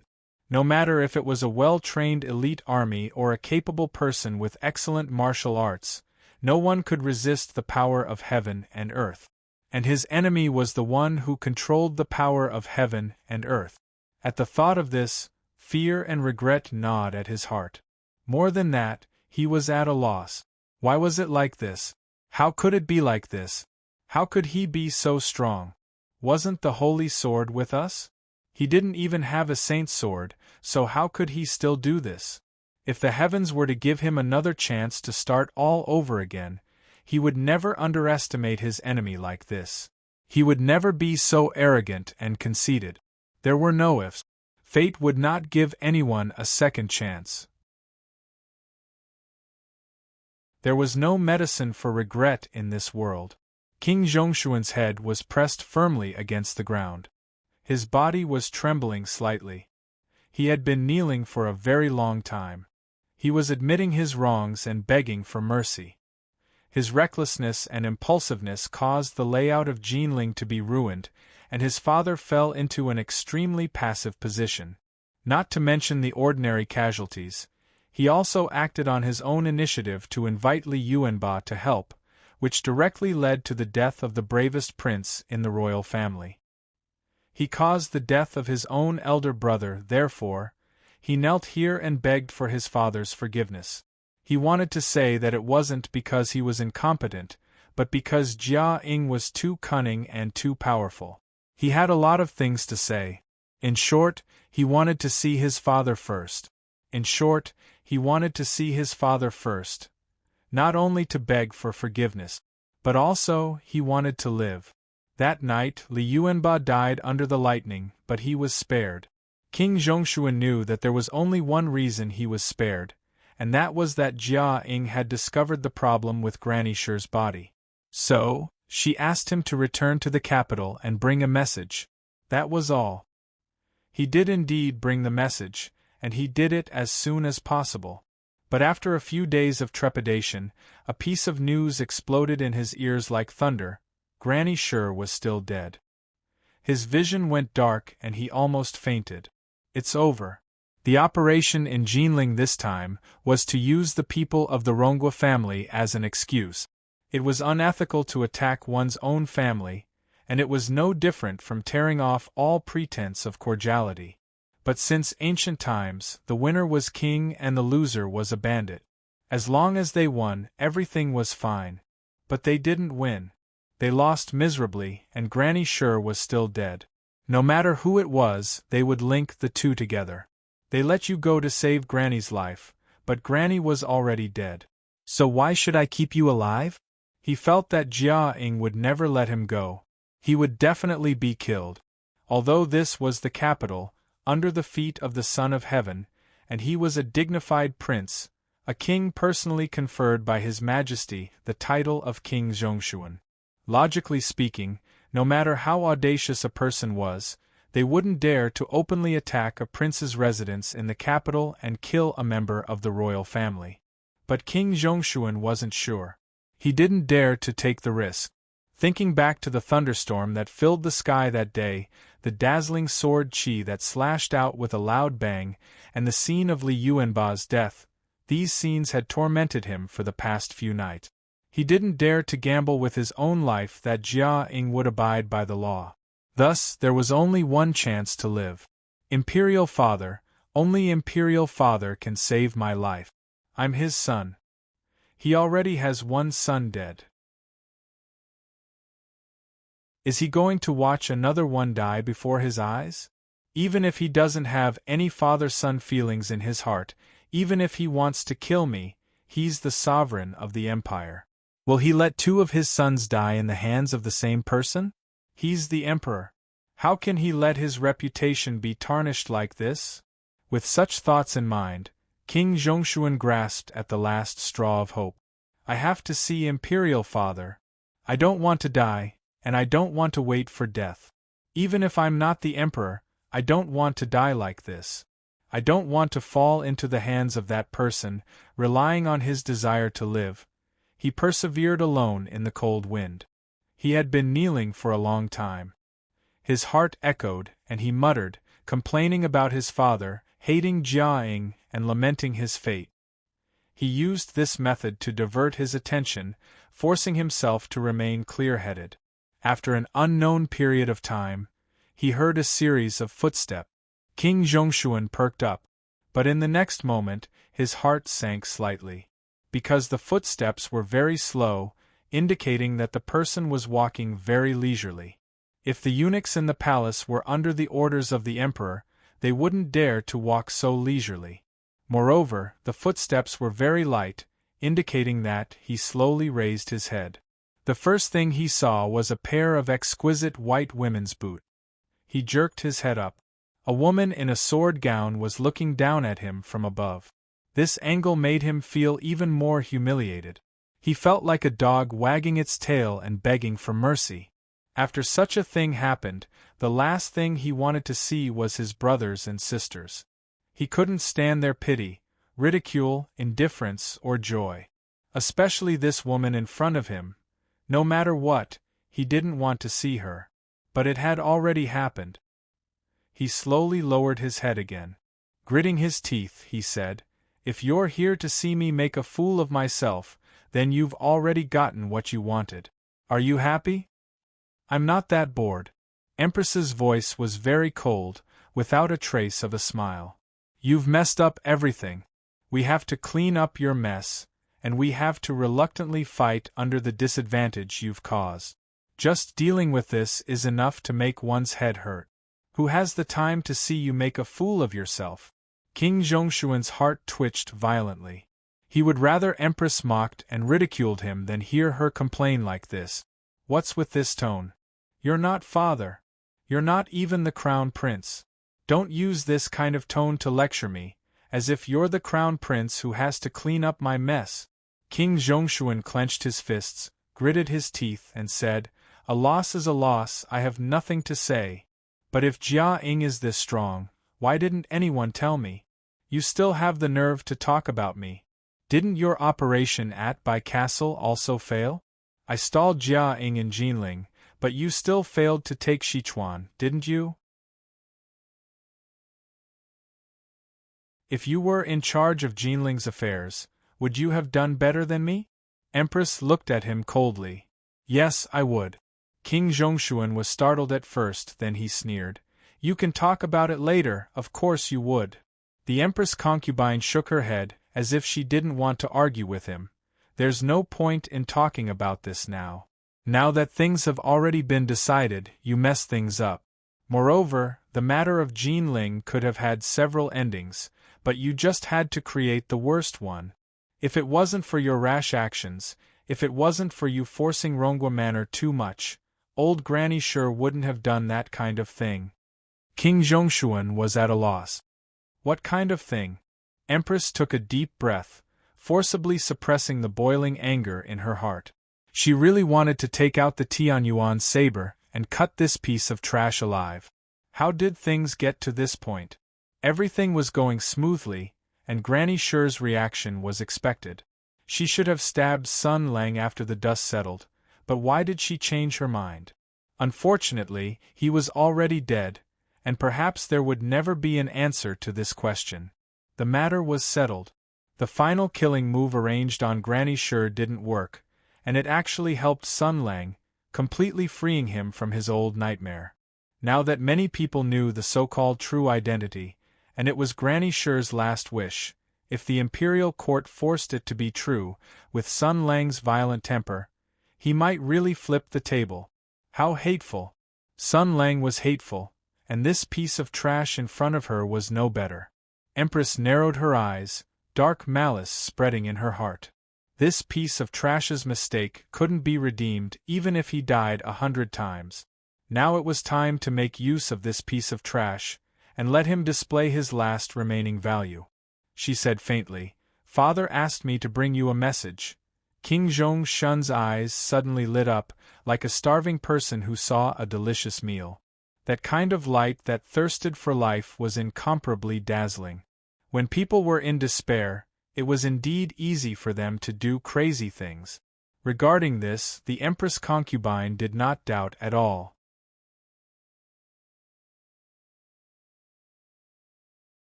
Chapter 848. King Zhongshuan's heart leapt to his throat. His most embarrassing state was seen by the person he least wanted to see, and he had to endure the other party's ridicule. This was the most difficult thing for him to accept. "You fucked up too, so why are you lecturing me?" The flames of jealousy burned in his heart. "This isn't fair, father is biased," he thought. "Why is it that after messing up the same thing, he had to kneel here and beg for father's forgiveness and pity, while this woman acted as if nothing had happened and even came to convey father's will?" So angry. But no matter how angry he was, there was still a difference in priorities. Even if he harbored resentment towards his imperial father's favoritism, even if his hatred towards the princess grew like weeds, after hearing those words, King Zhongshuan felt as if he had heard heavenly music. It was as if the dark and gloomy night had become as warm as spring, and there were birds chirping and flowers blooming everywhere. His life was the most important. He had come to beg father's forgiveness and pity, to save his little life from Jia Ying's hands. This was his only request. King Zhongshuan immediately bowed, and with an unprecedented timid tone, he asked submissively, "Father is willing to forgive me?" Empress sneered. "Forgive you? Do you think this is the same as when we were children? Even if you cause trouble, do you think you can be forgiven by acting spoiled in front of father? How can there be such a good thing?" Her eyes were as sharp as swords, nailing King Zhongshuan. "Brother Yuanba is dead. He was one of father's most beloved sons. That year on the battlefield, even the sky demon couldn't take his life. Who would have thought that after surviving the Tianyuan battlefield, he would die in Jinling? Why did you take the initiative to call him over? Do you know what Imperial Father said? He said why the one who died wasn't you. The greater the hope, the greater the disappointment and fear." King Zhongshuan fell to the ground, his heart filled with fear, unable to say a word. He couldn't refute this accusation. He had caused the death of his brother. If he hadn't invited Li Yuanba to Jinling, this kind of thing wouldn't have happened. Empress's angry rebuke continued. "Not only that, but your rash actions have also made things out of hand. What did my father say about this? I told you to be careful. What did you do? You actually called a large group of people to charge into Jinling and openly attack the Rongwa mansion. Do you want to kill everyone in the Jia mansion? Since ancient times, disputes in the imperial court had always been about not implicating the family. This was the bottom line that everyone had to abide by. How could you do such a shameless thing? Were you afraid that the imperial court would not sympathize with the Jia residents enough? When encountering such a situation, even an honest person would get angry and kill someone, let alone that guy. Look at how things are now. We could have attacked or retreated, but you turned the situation into such a mess. All the important officials in the imperial court are talking about it, and the martial arts hall's deacons are all questioning King Father about what happened. Because of you, even old woman Sure is dead. Do you know how passive King Father is now? King Zhongshuan couldn't even form a complete sentence. It was as if he was in an ice cave and would lose his life the next moment. General Shunsei, King Father paid such a price to stabilize the discussion in the imperial court. This is only the beginning. You have seen what that bastard is capable of. You personally paved a path for him to return to the imperial court. Do you know how big of a storm he will stir up when he returns to the capital? King Zhongshuan was so shocked that he lost all his strength and collapsed to the ground. His ears were buzzing, and there was only one thought left in his mind: King Father will not forgive me. King Father will not forgive me. He suddenly let out a sorrowful laugh. So, King Father will not forgive me. Is he going to reward me with poisoned wine, or let me go home and deal with it myself? In his despair, he regained some of his dignity as a prince. He raised his head and said with a bleak tone, "This time, I took a knife for you. You better buck up and face the enemy well. Don't end up in a worse state than me." Empress's expression didn't change, but her heart was thumping heavily. She didn't show the fluctuations in her heart. Instead, she sneered. "You're giving up? Who said King Father won't forgive you? Who said King Father will sentence you to death?" King Zhongshuan blinked. He didn't react for a moment. "Li Yuanba is already dead. If we rush to kill you, won't it make the imperial family feel too guilty? A General Shunsei is already a great compromise. If King Father takes another step back, some fence-sitters will think too much." Empress said coldly. "So you can't die yet." King Zhongshuan finally reacted. His eyes that were still and a little bleak became bright again. The hope of survival in the midst of death made him pull himself together. He kowtowed desperately in the direction of the hall. "Thank you, King Father. Don't be in such a hurry to thank me. Do you think you can just leave after messing things up? King Father said that you can avoid death, but you can't escape punishment. You mess things up, so you have to make up for it." King Zhongshuan nodded like a chick pecking at rice.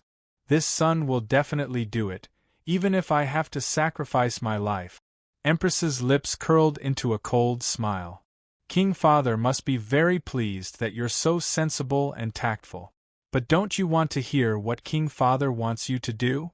King Zhongshuan said repeatedly, "Whatever King Father wants me to do, I will." His voice came to an abrupt stop. He saw Empress's cold expression with a hint of mockery. King Zhongshuan was a little clever, and this was a matter of life and death. His brain worked faster than usual. King Zhongshuan's voice trembled. "Emo. Could it be?" Emperor Concubine nodded her head. "Make amends? How do I make amends? You mess things up and put King Father in a passive position, so much so that he had to throw out the Shunsei general's power to barely suppress the storm. But Sun Lang's glorious return to the capital is already irreversible." She raised her head and looked all the way out from the tall palace walls. The capital was brightly lit, and every family was having a banquet, laughing and singing. This was the heart of the empire, the center of politics. Everything that happened in the court could affect the entire country. Under these circumstances, Sun Lang had obtained the grand title of General of the Shunsei and great power. If he rushed back so openly with his crazy personality, who knows what kind of trouble he would cause? This was the most passive situation. So she said to King Zhongshuan, "And this is your mission. This is the mission that King Father has given you. Great ups and downs, great joy and great sorrow. King Zhongshuan's mood went up and down several times. He thought it was a ray of hope, but he didn't expect it to be a terrible trap. He already understood King Father's meaning. He wants me to deal with that monster, what a joke! The nightmarish scene of that night surfaced in his mind again. Roaring thunder, roaring lightning, casually killing Old Man Fu, Fong Luoshan, and Li Yuanba. The others didn't even see his face before they were turned into charcoal by the lightning that fell from the sky. This kind of martial arts, even if it couldn't be said to be invincible, it wasn't far from it, right?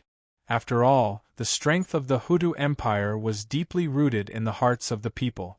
And as a prince, King Zhongshuan had always believed in the strength of the empire. In his view, no matter how strong Jia Ying was, she couldn't be a match for the entire country. Other things aside, he could summon thunder to suppress the city in Jinling, but in the capital, he definitely couldn't do such a thing. After all, this was the capital of the Hutu Empire. The empire was founded on martial arts, and the capital was the world's greatest holy land for martial arts. It had a deep foundation, a wealth of secrets, many inheritances, and many experts. The great sects of the martial arts world could not compare to it. Even the important officials and generals of the court were grandmasters that everyone looked up to in the martial arts world. Each one of them could stir up a storm of blood in the martial arts world. Moreover, the Hutu Empire was home to the imperial army, and many imperial army martial artists were gathered in the capital. Each one of them had the abilities of the imperial army. Even if Jia Ying wanted to stir up the heavenly phenomena, she would definitely be met with a counterattack. In the end, the capital was the capital. Even a dragon had to coil up and a tiger had to crouch. Although Jia Ying was unable to do as he pleased in the imperial capital, it did not mean that his enemies could sit back and relax. After all, with his martial arts, if he wanted to quietly kill someone, it was still possible for him to do so. Though the weather was cold, sweat still poured down.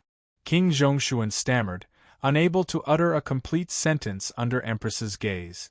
Empress coldly said, "What, you don't want to do it?" The young prince's expression was miserable. He's too powerful.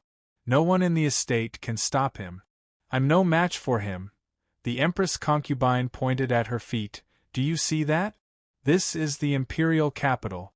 There are countless invisible nets here. Every line that weaves the net is called a rule.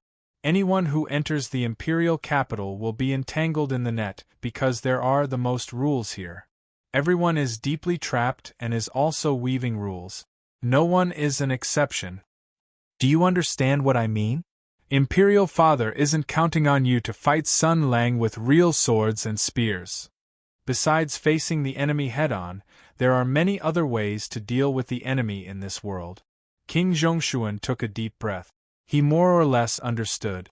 After a moment's thought, he slowly said, "You said before that Jia Ying no, Sun Lang's return to the capital is unstoppable. If everything goes well, he will return to the capital with glory as a Shinsei general and step into the court. He will establish a new interest group that can influence the empire and become a thorn in the side of Imperial Father and the Imperial family." Empress nodded. "And my task is to stop his glorious return to the capital from going smoothly?" Empress said, "Yes, this is your chance to make up for your mistakes. Think about what you want to do. This is your last chance." "I understand." King Zhongshuan slowly lowered his head and fell into deep thought. The enemy's strength was indeed incomparably strong, so strong that it made one despair. But this was the capital. Sometimes, pure strength wouldn't work. This was a place where rules were spoken. He more or less knew what to do.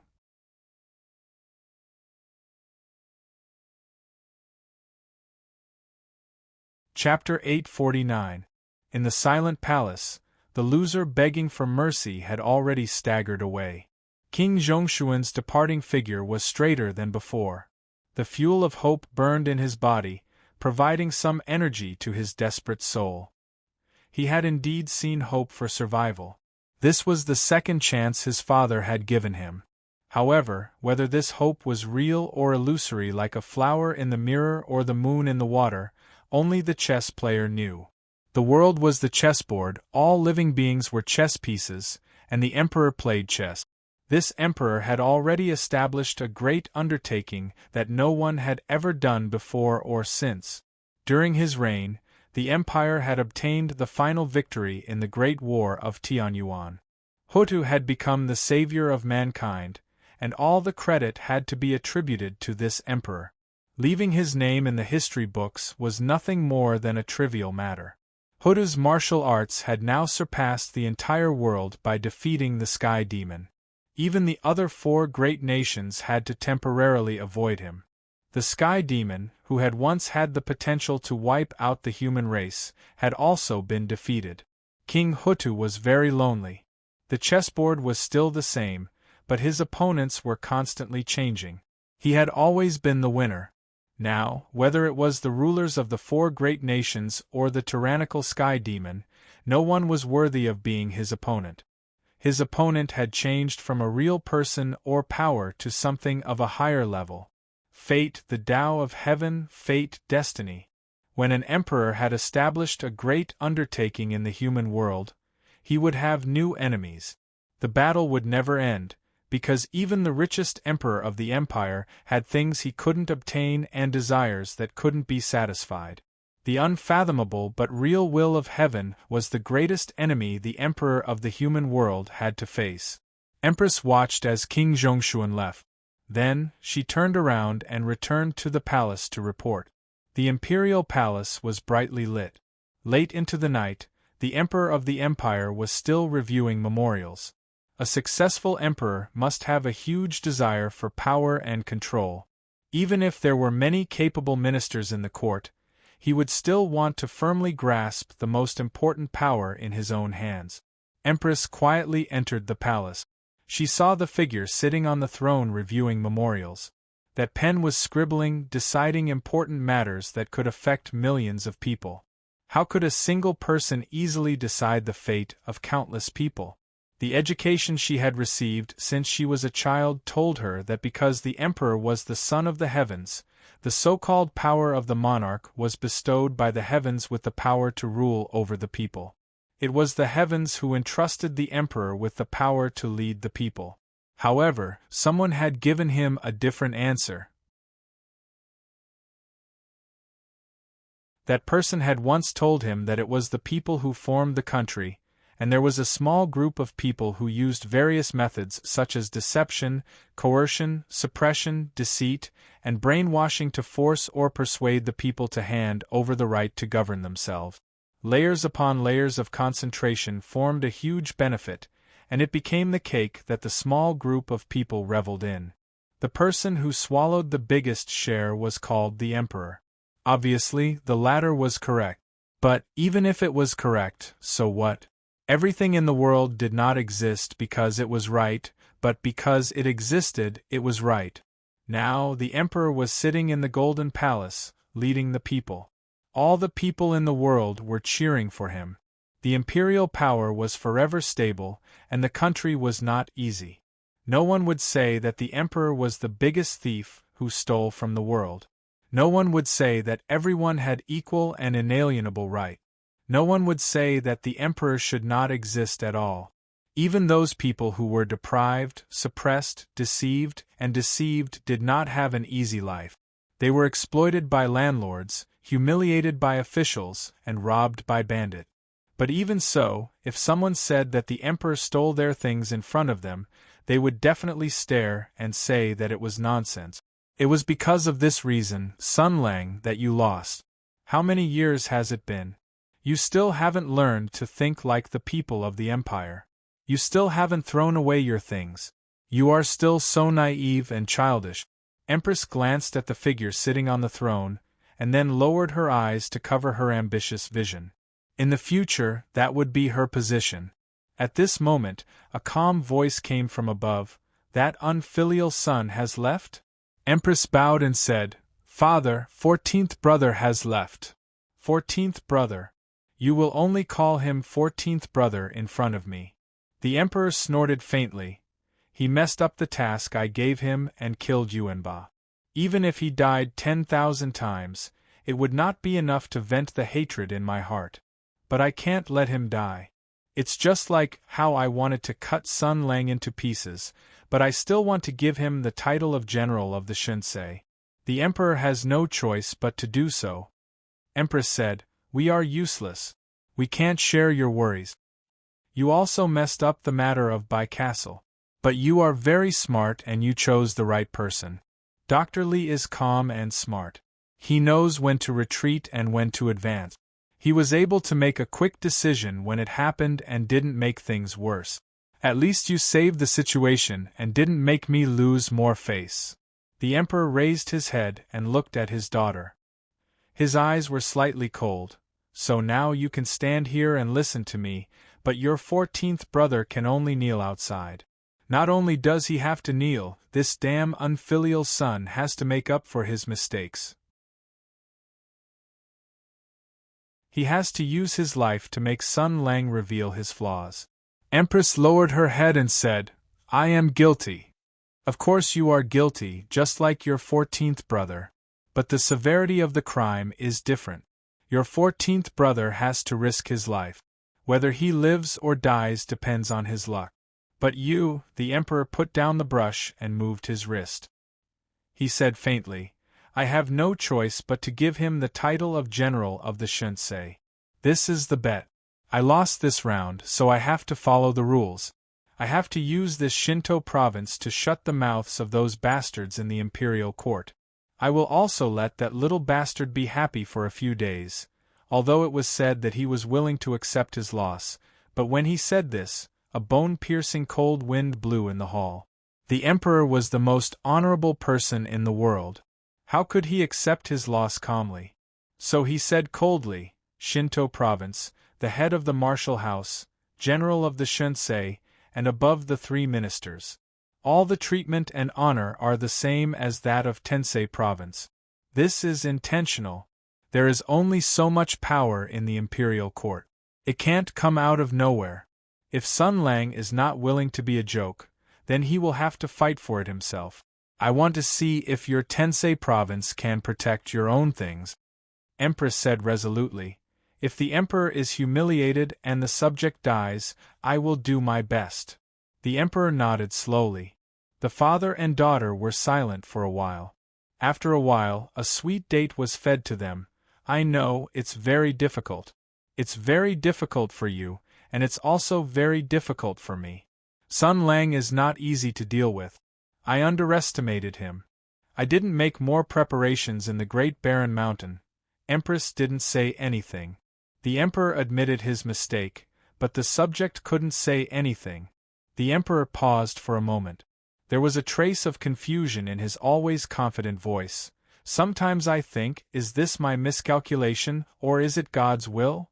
Empress raised her head in surprise. The emperor shook his head slightly and said in a low voice, "Sun Lang didn't die in the Great Barren Mountain, which made the situation extremely passive. This year, he came out of Mingzhou and caused trouble in Suizhou, Mingzhou, and Qinzhou. He ruined my plans time and time again. The matter of Jinling was originally in the bag, but it was ruined by that unfilial son. So far, all the advantages that Sun Lang had accumulated were completely exposed through the incident at the Rongwa mansion and the death of old woman Shi. He forced me into a corner. I must throw out the bargaining chip of General Shinsei and make him return to the imperial court. A big defeat. I didn't even know what happened at the beginning. Since the end of the Great War of Tianyuan, I haven't tasted this kind of defeat for a long time. The demon sword that you worked so hard to forge is now in his hands." Bai Yue raised the sword for 3 years, but in the end, it also benefited him. Old woman Shi's grandson was clearly dead, but before he died, he changed his mind and unlocked Sun Lang's shackles. Now he is about to enter the capital and become General Shinsei. In the imperial court, I don't know how many expressionless bastards are secretly cheering. They are happy, not because their friendship with Sun Lang is strong, but because they saw me make a fool of myself. In the past few years, I have been preparing to take back the power that they have controlled for too long. They are anxious, and Sun Lang is back. They are birds of a feather, and they hit it off immediately. They are too happy, because there is finally someone who dares to openly oppose me. I have long seen through those so-called trusted officials, those so-called upright officials, which one of them is of the same mind as me. I'm a loner, a loner. No one understands me, everyone is wary of me, everyone is holding on to their own land and refusing to let go. That power was never theirs in the first place. The war is over, yet they still refuse to let go. Don't they want to leave a way out for their descendants?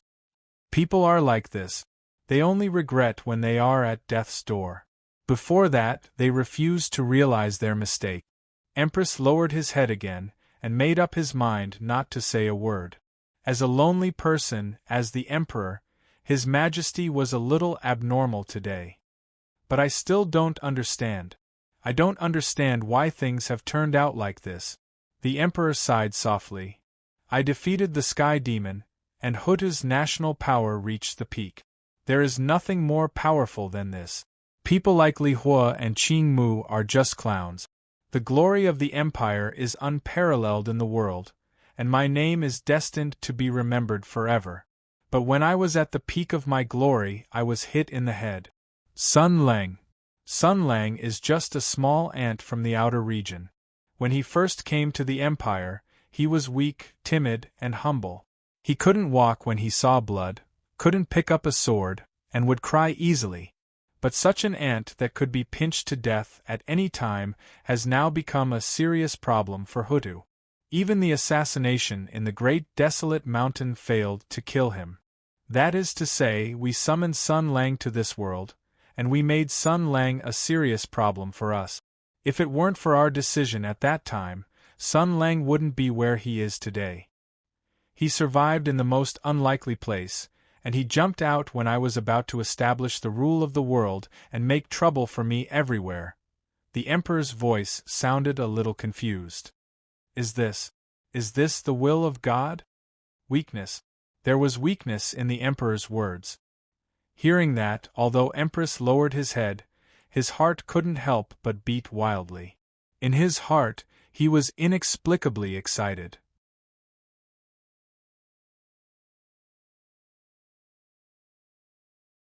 Chapter 850. When an emperor had established his achievements, the mortals were no longer worthy of being his opponent. But he was not invincible. He still had enemies. His enemy was something of a higher level, something that made the mortals helpless and sigh. Since the Supreme Emperor had achieved achievements that the mortals could not imagine, he would naturally point his sword at the enemy that the mortals could not do anything about. For example, the lifespan of mortals was limited. Everything that happened in their lifetime would disappear sooner or later. Even the Supreme Emperor of the world was still so powerless in the face of the cycle of birth, old age, illness, and death. The Emperor wanted to overcome the limit of his lifespan, so he would seek the Tao, practice alchemy, and cultivate. But all of this was illusory. The high and mighty Emperor was separated from the masses, so it was impossible for him to succeed. For example, there were changes in the heavens, divine weapons changed, dynasties rose and fell, people went through birth, old age, illness, and death, and dynasties also went through birth, old age, illness, and death. Looking at the history books, there was nothing more than this. The Emperor wanted to overcome the principle of rise and fall, and wanted to establish a dynasty that would not change for 10,000 years. Unfortunately, no matter what he did, he could only treat the symptoms and not the root cause. Their methods of exploitation were too low-level, so it was called the feudal old society. But the Emperor was still working hard. Everyone knew how hard he was working. But sometimes, the harder he worked, the deeper he fell into the trap. Tianyuan won a great victory and left his name in the annals of history. The Emperor's fame and self-confidence swelled like never before. Looking at the world, everyone was mediocre. In the mortal world, there was no one worthy of being his opponent. He set his sights on a higher level from the challenges of the mortal world. He was ambitious and wanted to implement his own will and rule. At this moment, the rolling wheel of history rolled over a small stone. It was stopped and could not move. It seemed that something had gone wrong. This made the emperor, who had been going smoothly, very confused. Soon, he realized that the problem was caused by one person. Sun Lang. It was always him. From the battle of the great desolate mountain to now, all the things that were out of his control, all the setbacks and failures, could not be separated from this person. No matter how he planned, he could not win. No matter how he planned, he would find a flaw. No matter how meticulous the arrangements were, there would always be some unexpected accident. What was even more ridiculous and comical was that there was a hint of fatalism in it. It was the Empire who had set up Project Holy Sword. It was the Empire who had recruited Jia Ying. It was the Empire who had planned to resurrect Jia Ying, which was why they had accidentally summoned Sun Lang from the outer domain. Even though they had only wanted to make a last-ditch effort and have Sun Lang take the blame, they had never expected that this piece of trash, who they had only intended to use to buy time, would actually grit his teeth and endure it. Not only had he obtained the sword spirit's approval, he had also begun to adapt and grow stronger at an astonishing speed. The stronger Sun Lang became, the more worried he became. This was human nature. After all, the Empire had used him as a consumable in the beginning. No one believed that a weak and cowardly soul could last long in the bloody battlefield, but he had persevered and displayed unparalleled talent and speed of growth. This was enough to attract the Emperor's murderous intent. It was normal to kill by mistake and not let go of anyone. After all, it was impossible to grasp the human heart. Who knew what Sun Lang was thinking in the depths of his heart? Under that mischievous smile, there might be a deep hatred that could not be dissolved. That pain, that despair, that madness. Perhaps he was looking for an opportunity to take revenge. Since that was the case, they should strike first to gain the upper hand. Therefore, they had made meticulous arrangements and made detailed preparations, taking action at the most unlikely moment. In the great desolate mountain, they would use the holy sword to devour Sun Lang's soul, turning him into a puppet that would forever be loyal to the Empire. Then, they would use the Empire's strength to launch a decisive battle and win the Heaven's Origin War in one go. For this, they had arranged a fatal situation, but an accident still happened, a terrifying accident, an unexpected accident. Not only did the luxurious lineup in the great desolate mountain fail to stop Sun Lang, he had also forcefully killed his way out. The 7 luminaries' sword saint was killed and injured, and the 300,000 soldiers were almost completely wiped out. If the Sky Demon had not coincidentally arrived at that time, it would have been impossible to know how the situation would have ended. In the seemingly incomparably glorious victory to outsiders, there was hidden the hatred and even fear that the Emperor did not dare to speak of to outsiders. The foundation of the Empire had been shaken. The Empire had lost the ability to create an imperial army. And the person they wanted to kill had only disappeared. After searching for a long time, they could not find his body. Like a nightmare, after disappearing for 2 years, he had silently reappeared. He did not directly attack the imperial capital. Instead, he ran around in circles, but every time he was involved in the most important matters. Jidu's experiment was related to the important matter of creating an imperial army again. In the end, he had interfered and taken it away.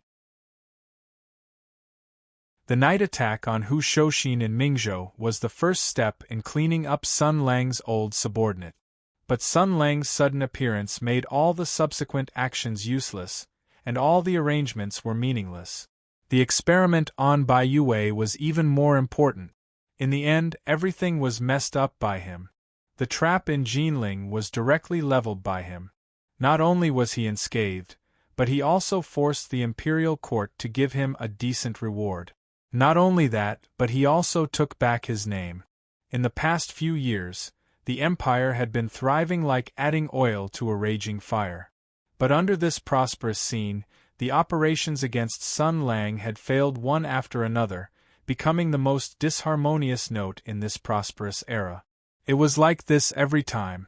After doing so, it was not surprising that the emperor had doubts about life. This was because in his eyes, his enemies were no longer ordinary people, but things of a higher level. In the emperor's eyes, even Sun Lang was just a chess piece used by the heavenly Tao to deal with him. But this chess piece was too good at playing.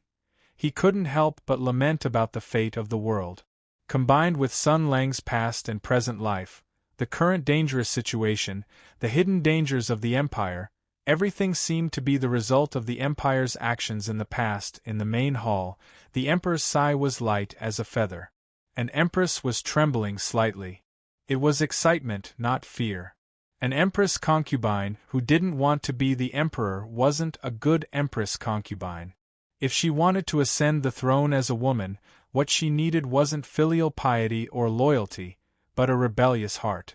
She needed to be ruthless and decisive.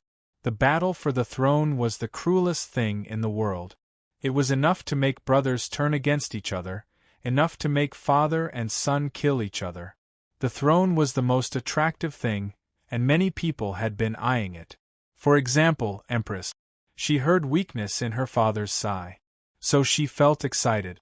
The emperor began to believe in fate. He was old and muddle-headed.